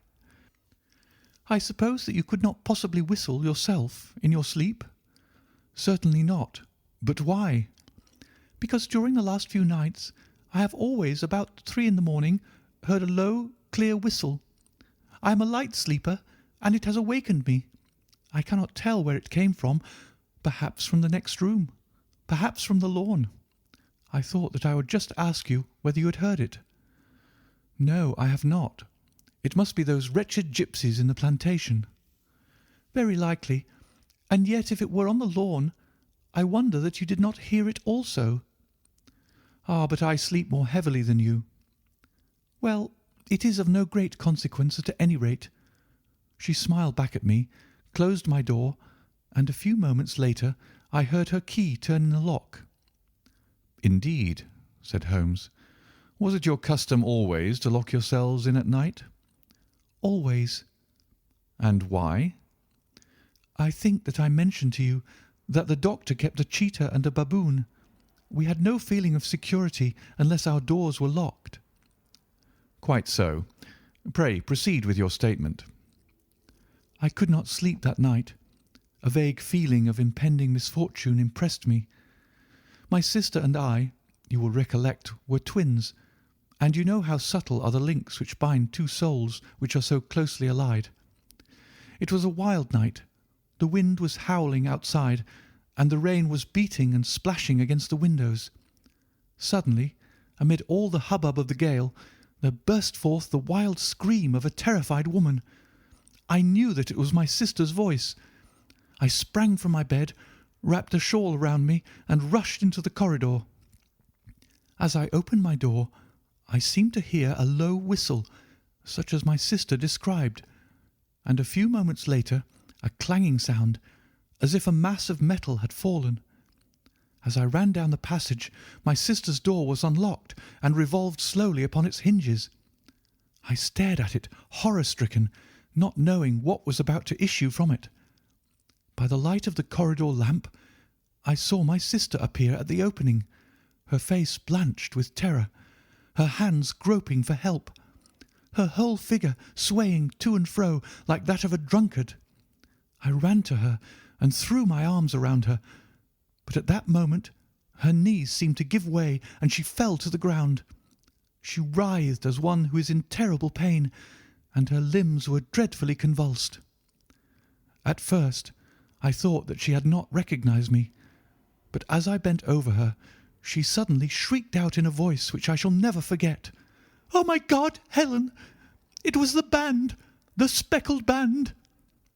There was something else which she would fain have said, and she stabbed with her finger into the air in the direction of the doctor's room. But a fresh convulsion seized her and choked her words. I rushed out, calling loudly for my stepfather, and I met him hastening from his room in his dressing-gown. When he reached my sister's side, she was unconscious, and though he poured brandy down her throat and sent for medical aid from the village, all efforts were in vain, for she slowly sank and died without having recovered her consciousness. Such was the dreadful end of my beloved sister. "One moment," said Holmes. "Are you sure about this whistle and metallic sound? Could you swear to it?" "That was what the county coroner asked me at the inquiry. It is my strong impression that I heard it, and yet, among the crash of the gale and the creaking of the old house, I may possibly have been deceived." "Was your sister dressed?" "No, she was in her nightdress. In her right hand was found the charred stump of a match, and in her left a matchbox." "Showing that she had struck a light and looked about her when the alarm took place. That is important. And what conclusions did the coroner come to?" "He investigated the case with great care, for Dr. Roylott's conduct had long been notorious in the county, but he was unable to find any satisfactory cause of death. My evidence showed that the door had been fastened upon the inner side, and the windows were blocked by old-fashioned shutters with broad iron bars, which were secured every night. The walls were carefully sounded, and were shown to be quite solid all round, and the flooring was also thoroughly examined, with the same result. The chimney is wide, but is barred up by 4 large staples. It is certain, therefore, that my sister was quite alone when she met her end. Besides, there were no marks of any violence upon her." "How about poison?" "The doctors examined her for it, but without success." "What do you think that this unfortunate lady died of, then?" "It is my belief that she died of pure fear and nervous shock, though what it was that frightened her I cannot imagine." Were there gipsies in the plantation at the time?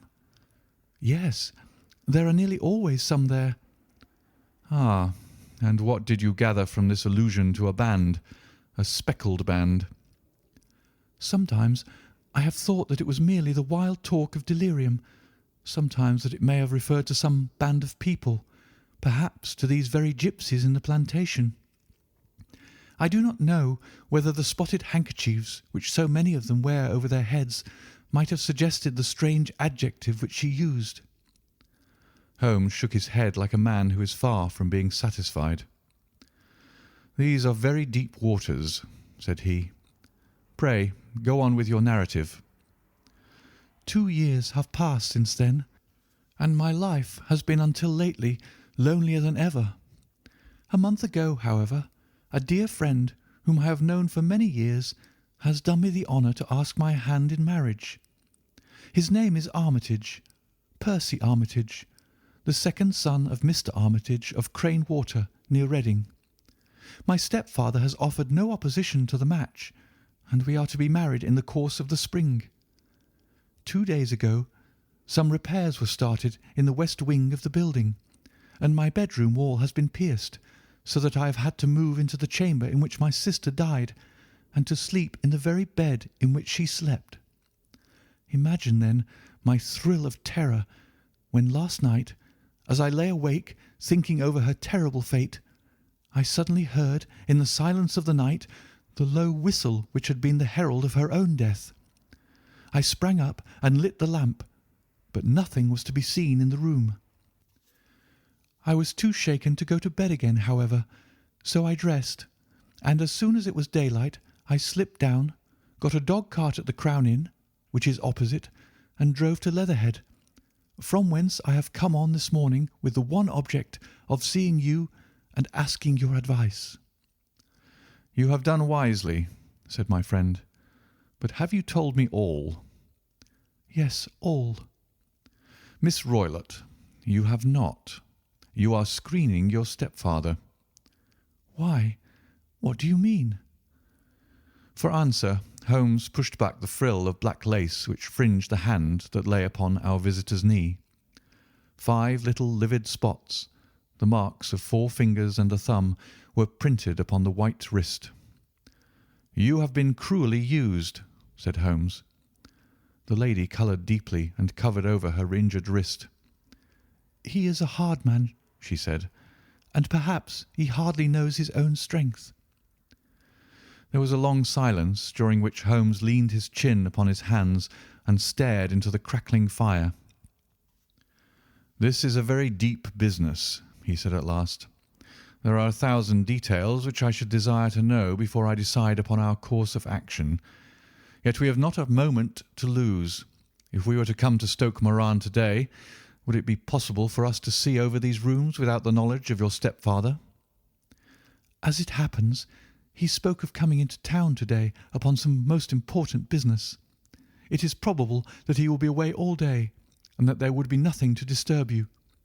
We have a housekeeper now, but she is old and foolish, and I could easily get her out of the way." "Excellent.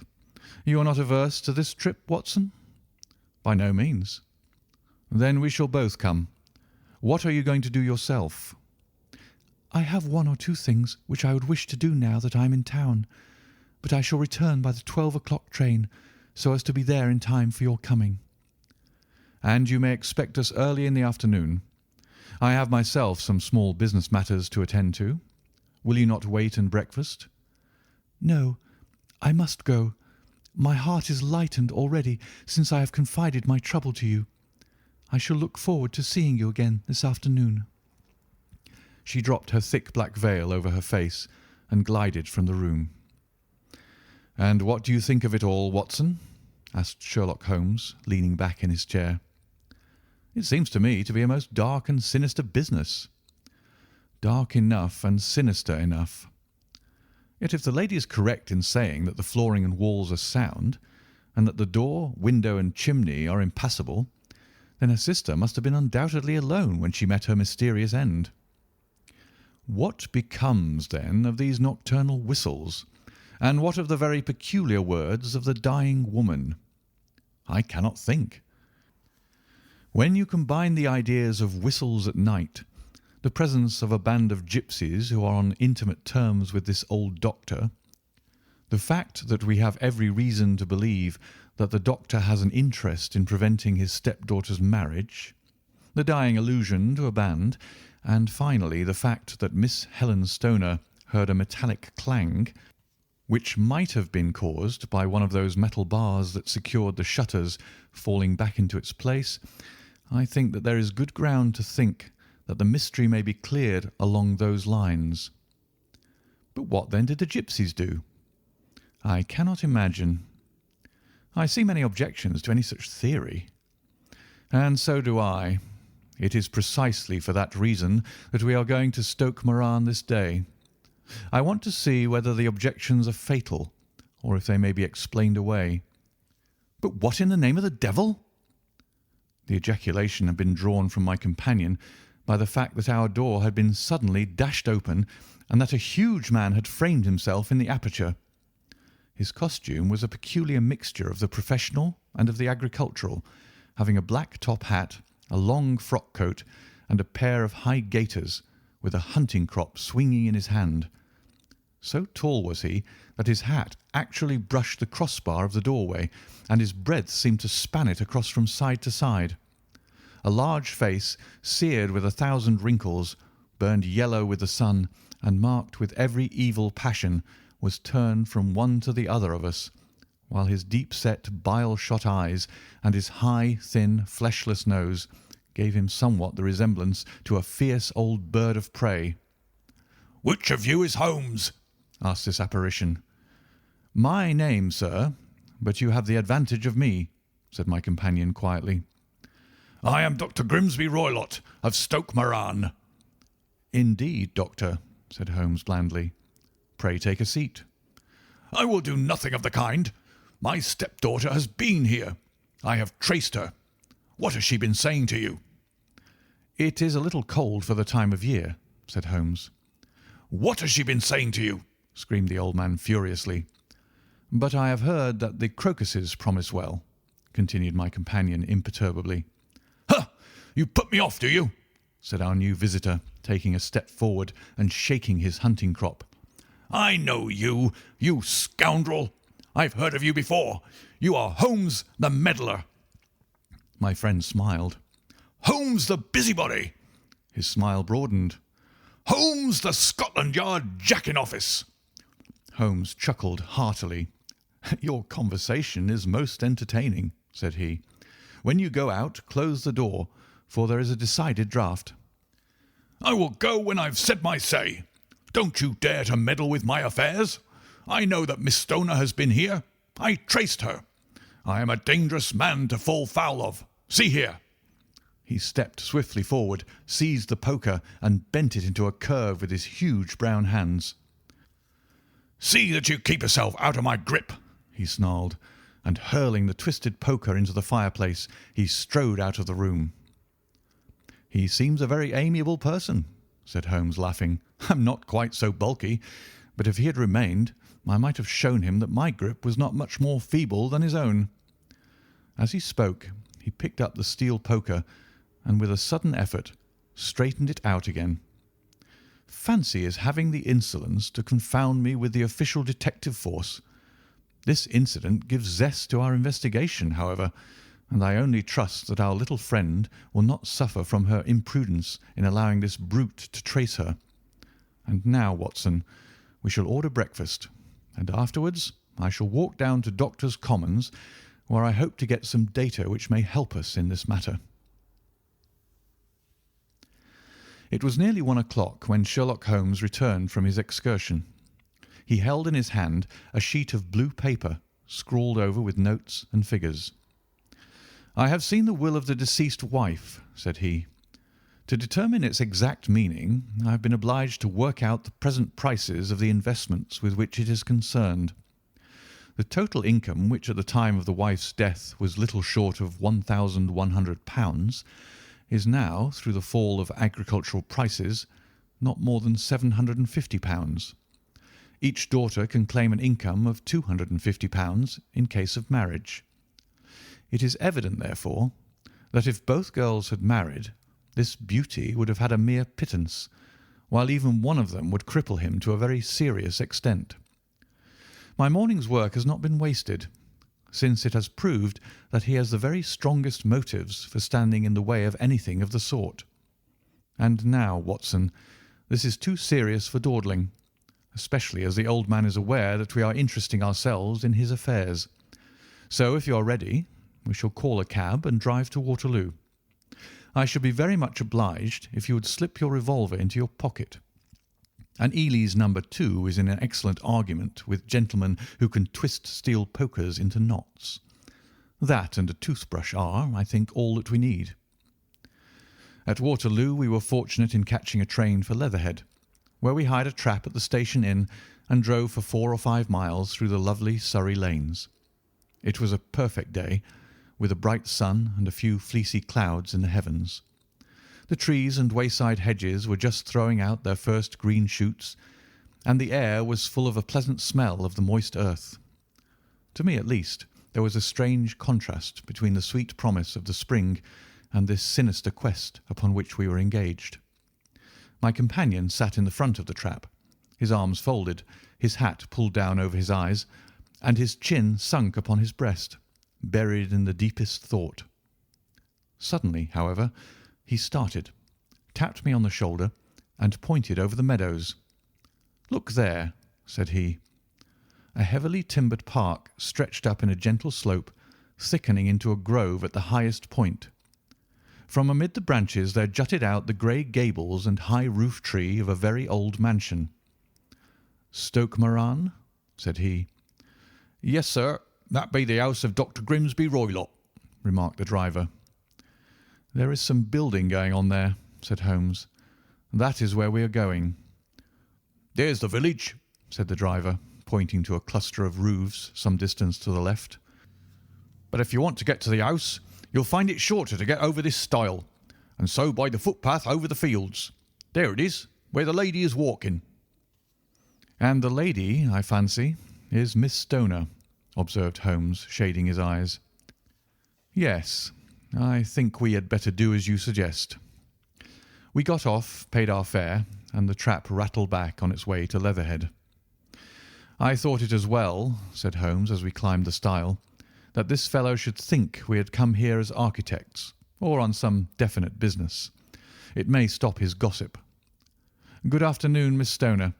You see that we had been as good as our word." Our client of the morning had hurried forward to meet us with a face which spoke her joy. "I have been waiting so eagerly for you," she cried, shaking hands with us warmly.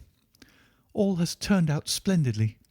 Dr. Roylott has gone to town, and it is unlikely that he will be back before evening." "We have had the pleasure of making the doctor's acquaintance," said Holmes, and in a few words he sketched out what had occurred. Miss Stoner turned white to the lips as she listened. "Good heavens!" she cried. "He has followed me, then?" "So it appears." "He is so cunning that I never know when I am safe from him. What will he say when he returns?" "He must guard himself, for he may find that there is someone more cunning than himself upon his track. You must lock yourself up from him tonight. If he is violent, we shall take you away to your aunt's at Harrow. Now, we must make the best use of our time, so kindly take us at once to the rooms which we are to examine." The building was of grey, lichen-blotched stone, with a high central portion and 2 curving wings, like the claws of a crab, thrown out on each side. In one of these wings the windows were broken and blocked with wooden boards, while the roof was partly caved in, a picture of ruin. The central portion was in little better repair, but the right-hand block was comparatively modern, and the blinds in the windows, with the blue smoke curling up from the chimneys, showed that this was where the family resided. Some scaffolding had been erected against the end wall, and the stonework had been broken into, but there were no signs of any workmen at the moment of our visit. Holmes walked slowly up and down the ill-trimmed lawn, and examined with deep attention the outsides of the windows.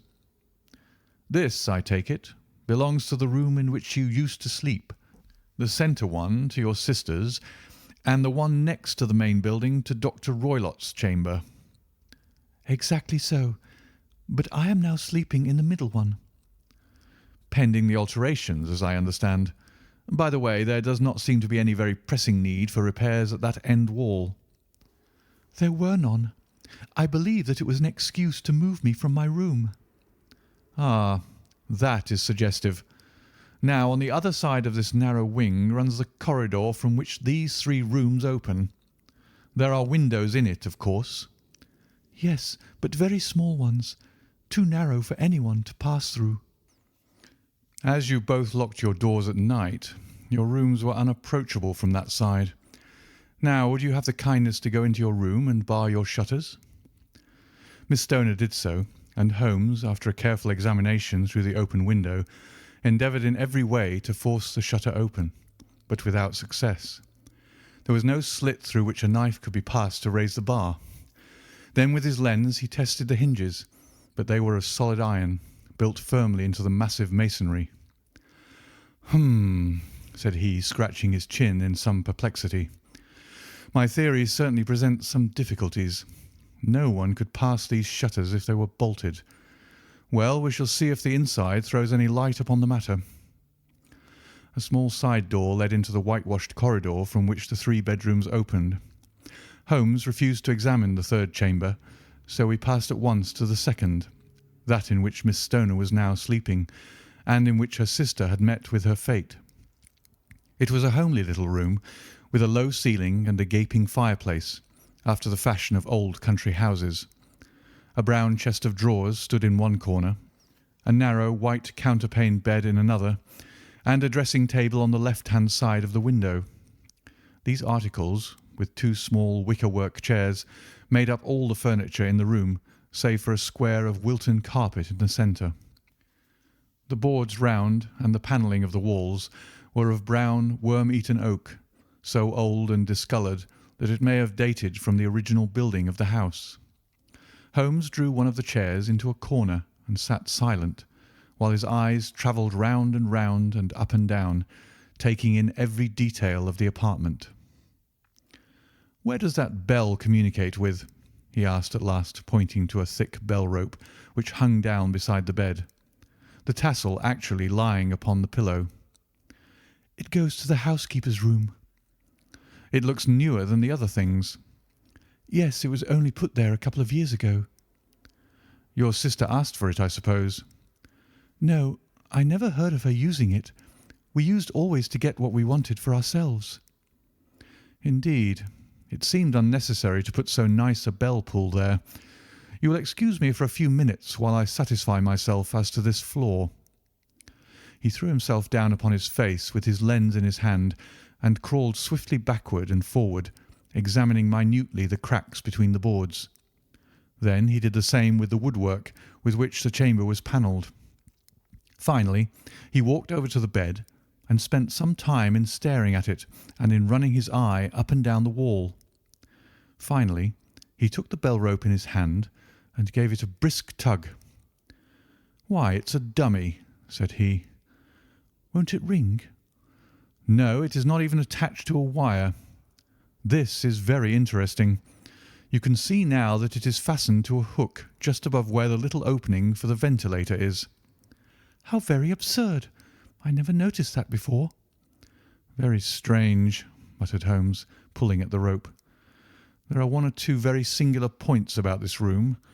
For example, what a fool a builder must be to open a ventilator into another room when, with the same trouble, he might have communicated with the outside, sir."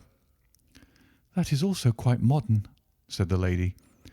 "Done about the same time as the bell rope?" remarked Holmes. "Yes, there were several little changes carried out about that time." "They seem to have been of a most interesting character. Dummy bell ropes and ventilators which do not ventilate.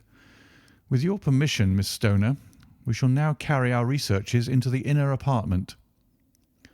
Dr. Grimesby Roylott's chamber was larger than that of his stepdaughter, but was as plainly furnished. A camp bed, a small wooden shelf full of books, mostly of a technical character, an armchair beside the bed, a plain wooden chair against the wall, A round table and a large iron safe were the principal things which met the eye. Holmes walked slowly round and examined each and all of them with the keenest interest. "What's in here?" he asked, tapping the safe. "My stepfather's business papers." "Oh, you have been inside, then?" "Only once, some years ago. I remember that it was full of papers." "There isn't a cat in it, for example?" "No. What a strange idea." "Well, look at this." He took up a small saucer of milk which stood on top of it. "No, we don't keep a cat, but there is a cheetah and a baboon." "Ah, yes, of course. Well, a cheetah is just a big cat, and yet a saucer of milk does not go very far in satisfying its wants, I dare say.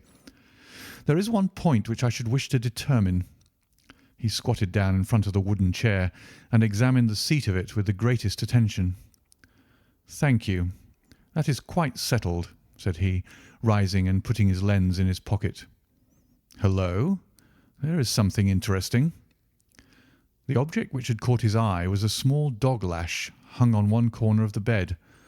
The lash, however, was curled upon itself and tied so as to make a loop of whipcord. "What do you make of that, Watson?"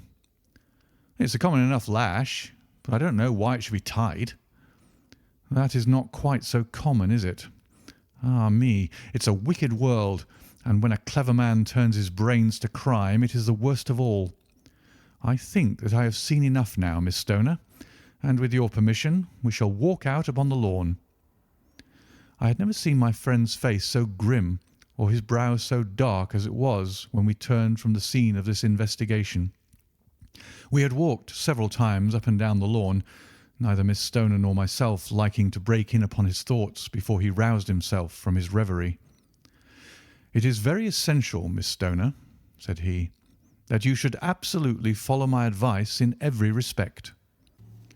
"I shall most certainly do so." "The matter is too serious for any hesitation. Your life may depend upon your compliance." "I assure you that I am in your hands." "In the first place, both my friend and I must spend the night in your room." Both Miss Stoner and I gazed at him in astonishment. "Yes, it must be so. Let me explain. I believe that this is the village inn over there." "Yes, that is the Crown." "Very good. Your windows will be visible from there." "Certainly." "You must confine yourself to your room on pretence of a headache when your stepfather comes back. Then, when you hear him retire for the night, you must open the shutters of your window, undo the hasp, put your lamp there as a signal to us, and then withdraw quietly with everything which you are likely to want into the room which you used to occupy. I have no doubt that, in spite of the repairs, you could manage there for one night." "Oh, yes, easily." "The rest you will leave in our hands." "But what will you do?" "We shall spend the night in your room, and we shall investigate the cause of this noise which has disturbed you." "I believe, Mr. Holmes, that you have already made up your mind," said Miss Stoner, laying her hand upon my companion's sleeve. "Perhaps I have." "Then, for pity's sake, tell me what was the cause of my sister's death." "I should prefer to have clearer proofs before I speak." "You can at least tell me whether my own thought is correct, and if she died from some sudden fright." "No, I do not think so. I think that there was probably some more tangible cause. And now, Miss Stoner, we must leave you, for if Dr. Roylott returned and saw us, our journey would be in vain. Good-bye, and be brave, for if you will do what I have told you, you may rest assured that we shall soon drive away the dangers that threaten you." Sherlock Holmes and I had no difficulty in engaging a bedroom and sitting-room at the Crown Inn. They were on the upper floor, and from our window we could command a view of the avenue gate and of the inhabited wing of Stoke Moran Manor House. At dusk we saw Dr. Grimesby Roylott drive past, his huge form looming up beside the little figure of the lad who drove him. The boy had some slight difficulty in undoing the heavy iron gates, and we heard the hoarse roar of the doctor's voice and saw the fury with which he shook his clinched fists at him. The trap drove on, and a few minutes later we saw a sudden light spring up among the trees as the lamp was lit in one of the sitting rooms. "Do you know, Watson," said Holmes as we sat together in the gathering darkness, "I have really some scruples as to taking you tonight. There is a distinct element of danger. Can I be of assistance? Your presence might be invaluable. Then I shall certainly come. It is very kind of you. You speak of danger. You've evidently seen more in these rooms than was visible to me." "No, but I fancy that I may have deduced a little more. I imagine that you saw all that I did." "I saw nothing remarkable save the bell rope, and what purpose that could answer, I confess, is more than I imagine." "You saw the ventilator too?" "Yes, but I don't think that it's such a very unusual thing to have a small opening between two rooms. It was so small that a rat could hardly pass through." "I knew that we should find a ventilator before ever we came to Stoke Moran." "My dear Holmes." "Oh, yes, I did. You remember in her statement she said that her sister could smell Dr. Roylott's cigar. Now, of course, that suggested at once that there must be a communication between the two rooms. It could only be a small one, or it would have been remarked upon at the coroner's inquiry. I deduced a ventilator." "But what harm can there be in that?" "Well, there is at least a curious coincidence of dates. A ventilator is made, a cord is hung, and a lady who sleeps in the bed dies. Does not that strike you?" "I cannot as yet see any connection." "Did you observe anything very peculiar about that bed?" "No." "It was clamped to the floor. Did you ever see a bed fastened like that before?" "I can't say that I have." "The lady could not move her bed. It must always be in the same relative position to the ventilator and to the rope, or so we may call it, since it was clearly never meant for a bell pull."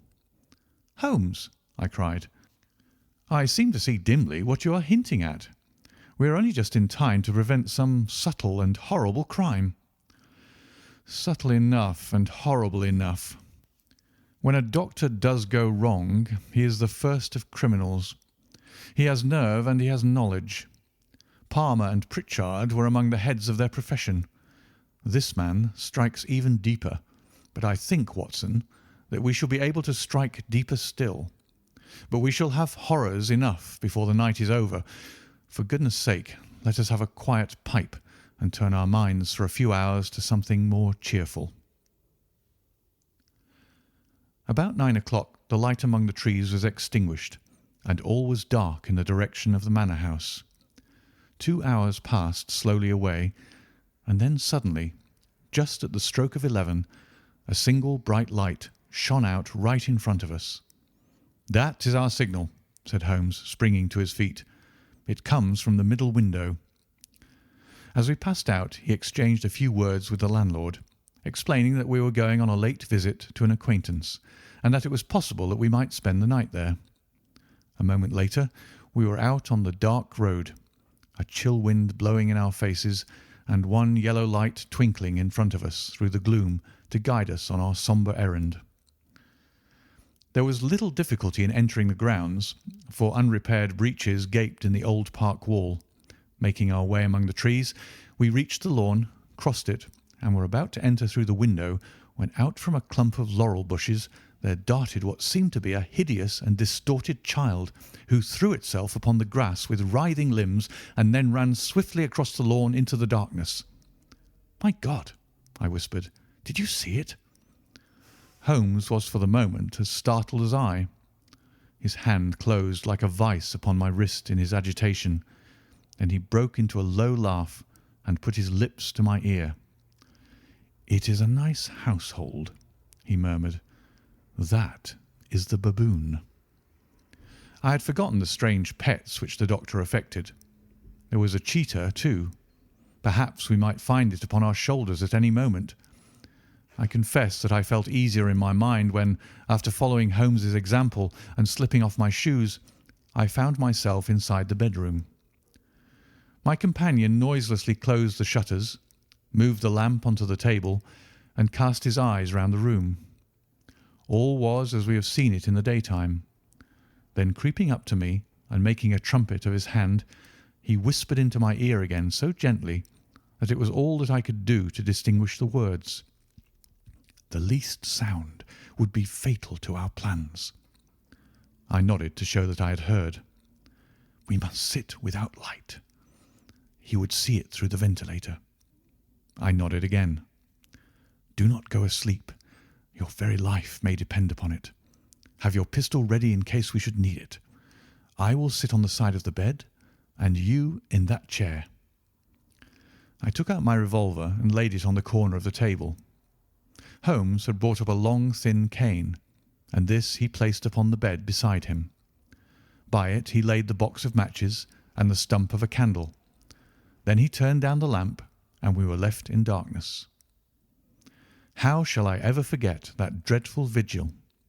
I could not hear a sound, not even the drawing of a breath, and yet I knew that my companion sat open-eyed within a few feet of me, in the same state of nervous tension in which I was myself. The shutters cut off the least ray of light, and we waited in absolute darkness. From outside came the occasional cry of a night bird, and once at our very window a long-drawn cat-like whine, which told us that the cheetah was indeed at liberty. Far away we could hear the deep tones of the parish clock, which boomed out every quarter of an hour. How long they seemed, those quarters! 12 struck, and 1, and 2, and 3, and still we sat waiting silently for whatever might befall. Suddenly there was the momentary gleam of a light up in the direction of the ventilator, which vanished immediately, but was succeeded by a strong smell of burning oil and heated metal. Someone in the next room had lit a dark lantern. I heard a gentle sound of movement, and then all was silent once more, though the smell grew stronger. For half an hour I sat with straining ears. Then suddenly another sound became audible, a very gentle, soothing sound, like that of a small jet of steam escaping continually from a kettle. The instant that we heard it, Holmes sprang from the bed, struck a match, and lashed furiously with his cane at the bell pull. "You see it, Watson?" he yelled. "You see it?" But I saw nothing. At the moment when Holmes struck the light, I heard a low, clear whistle, but the sudden glare flashing into my weary eyes made it impossible for me to tell what it was at which my friend lashed so savagely. I could, however, see that his face was deadly pale and filled with horror and loathing. He had ceased to strike and was gazing up at the ventilator when suddenly there broke from the silence of the night the most horrible cry to which I have ever listened. It swelled up louder and louder, a hoarse yell of pain and fear and anger, all mingled in the one dreadful shriek. They say that away down in the village, and even in the distant parsonage, that cry raised the sleepers from their beds. It struck cold to our hearts, and I stood gazing at Holmes and he at me, until the last echoes of it had died away into the silence from which it rose. "What can it mean?" I gasped. "It means that it is all over," Holmes answered, "and perhaps, after all, it is for the best. Take your pistol and we will enter Dr. Roylott's room." With a grave face he lit the lamp and led the way down the corridor. Twice he struck at the chamber door without any reply from within.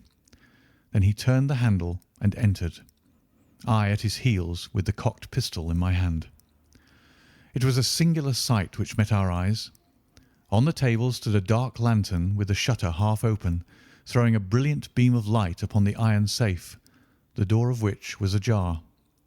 Beside this table, on the wooden chair, sat Dr. Grimesby Roylott, clad in a long grey dressing-gown, his bare ankles protruding beneath, and his feet thrust into red heelless Turkish slippers.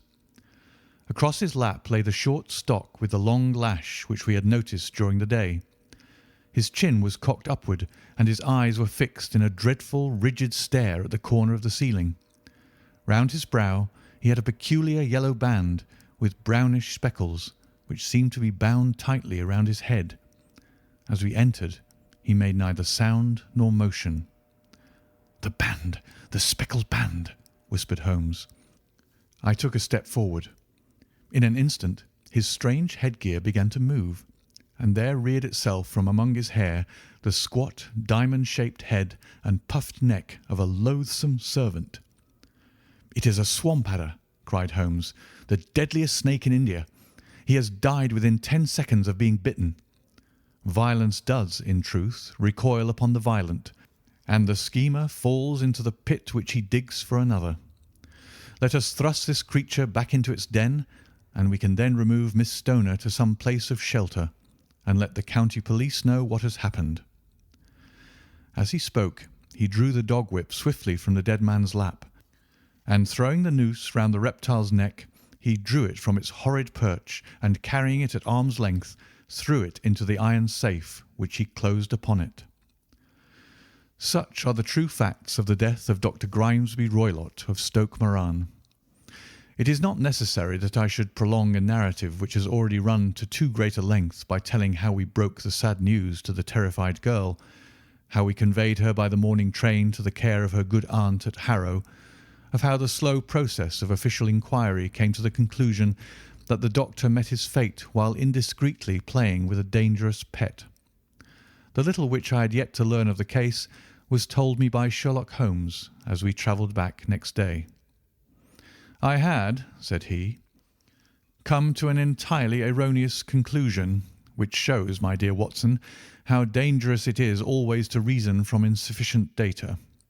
The presence of the gipsies, and the use of the word band, which was used by the poor girl no doubt to explain the appearance which she had caught a hurried glimpse of by the light of her match, were sufficient to put me upon an entirely wrong scent. I can only claim the merit that I instantly reconsidered my position when, however, it became clear to me that whatever danger threatened an occupant of the room could not come either from the window or the door. My attention was speedily drawn, as I have already remarked to you, to this ventilator, and to the bell rope which hung down to the bed.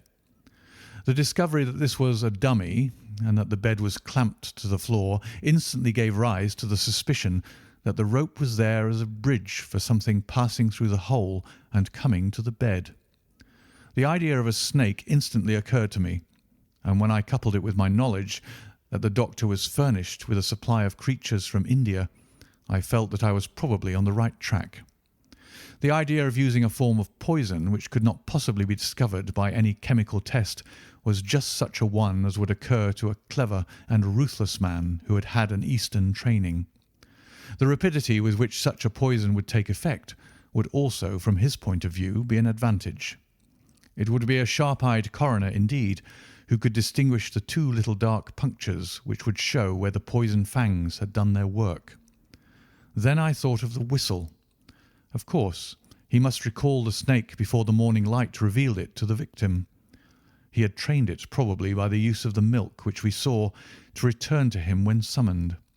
He would put it through this ventilator at the hour that he thought best, with the certainty that it would crawl down the rope and land on the bed. It might or might not bite the occupant. Perhaps she might escape every night for a week, but sooner or later she must fall a victim. I had come to these conclusions before ever I had entered his room. An inspection of his chair showed me that he had been in the habit of standing on it, which of course would be necessary in order that he should reach the ventilator. The sight of the safe, the saucer of milk, and the loop of whipcord were enough to finally dispel any doubts which may have remained. The metallic clang heard by Miss Stoner was obviously caused by her stepfather hastily closing the door of his safe upon its terrible occupant.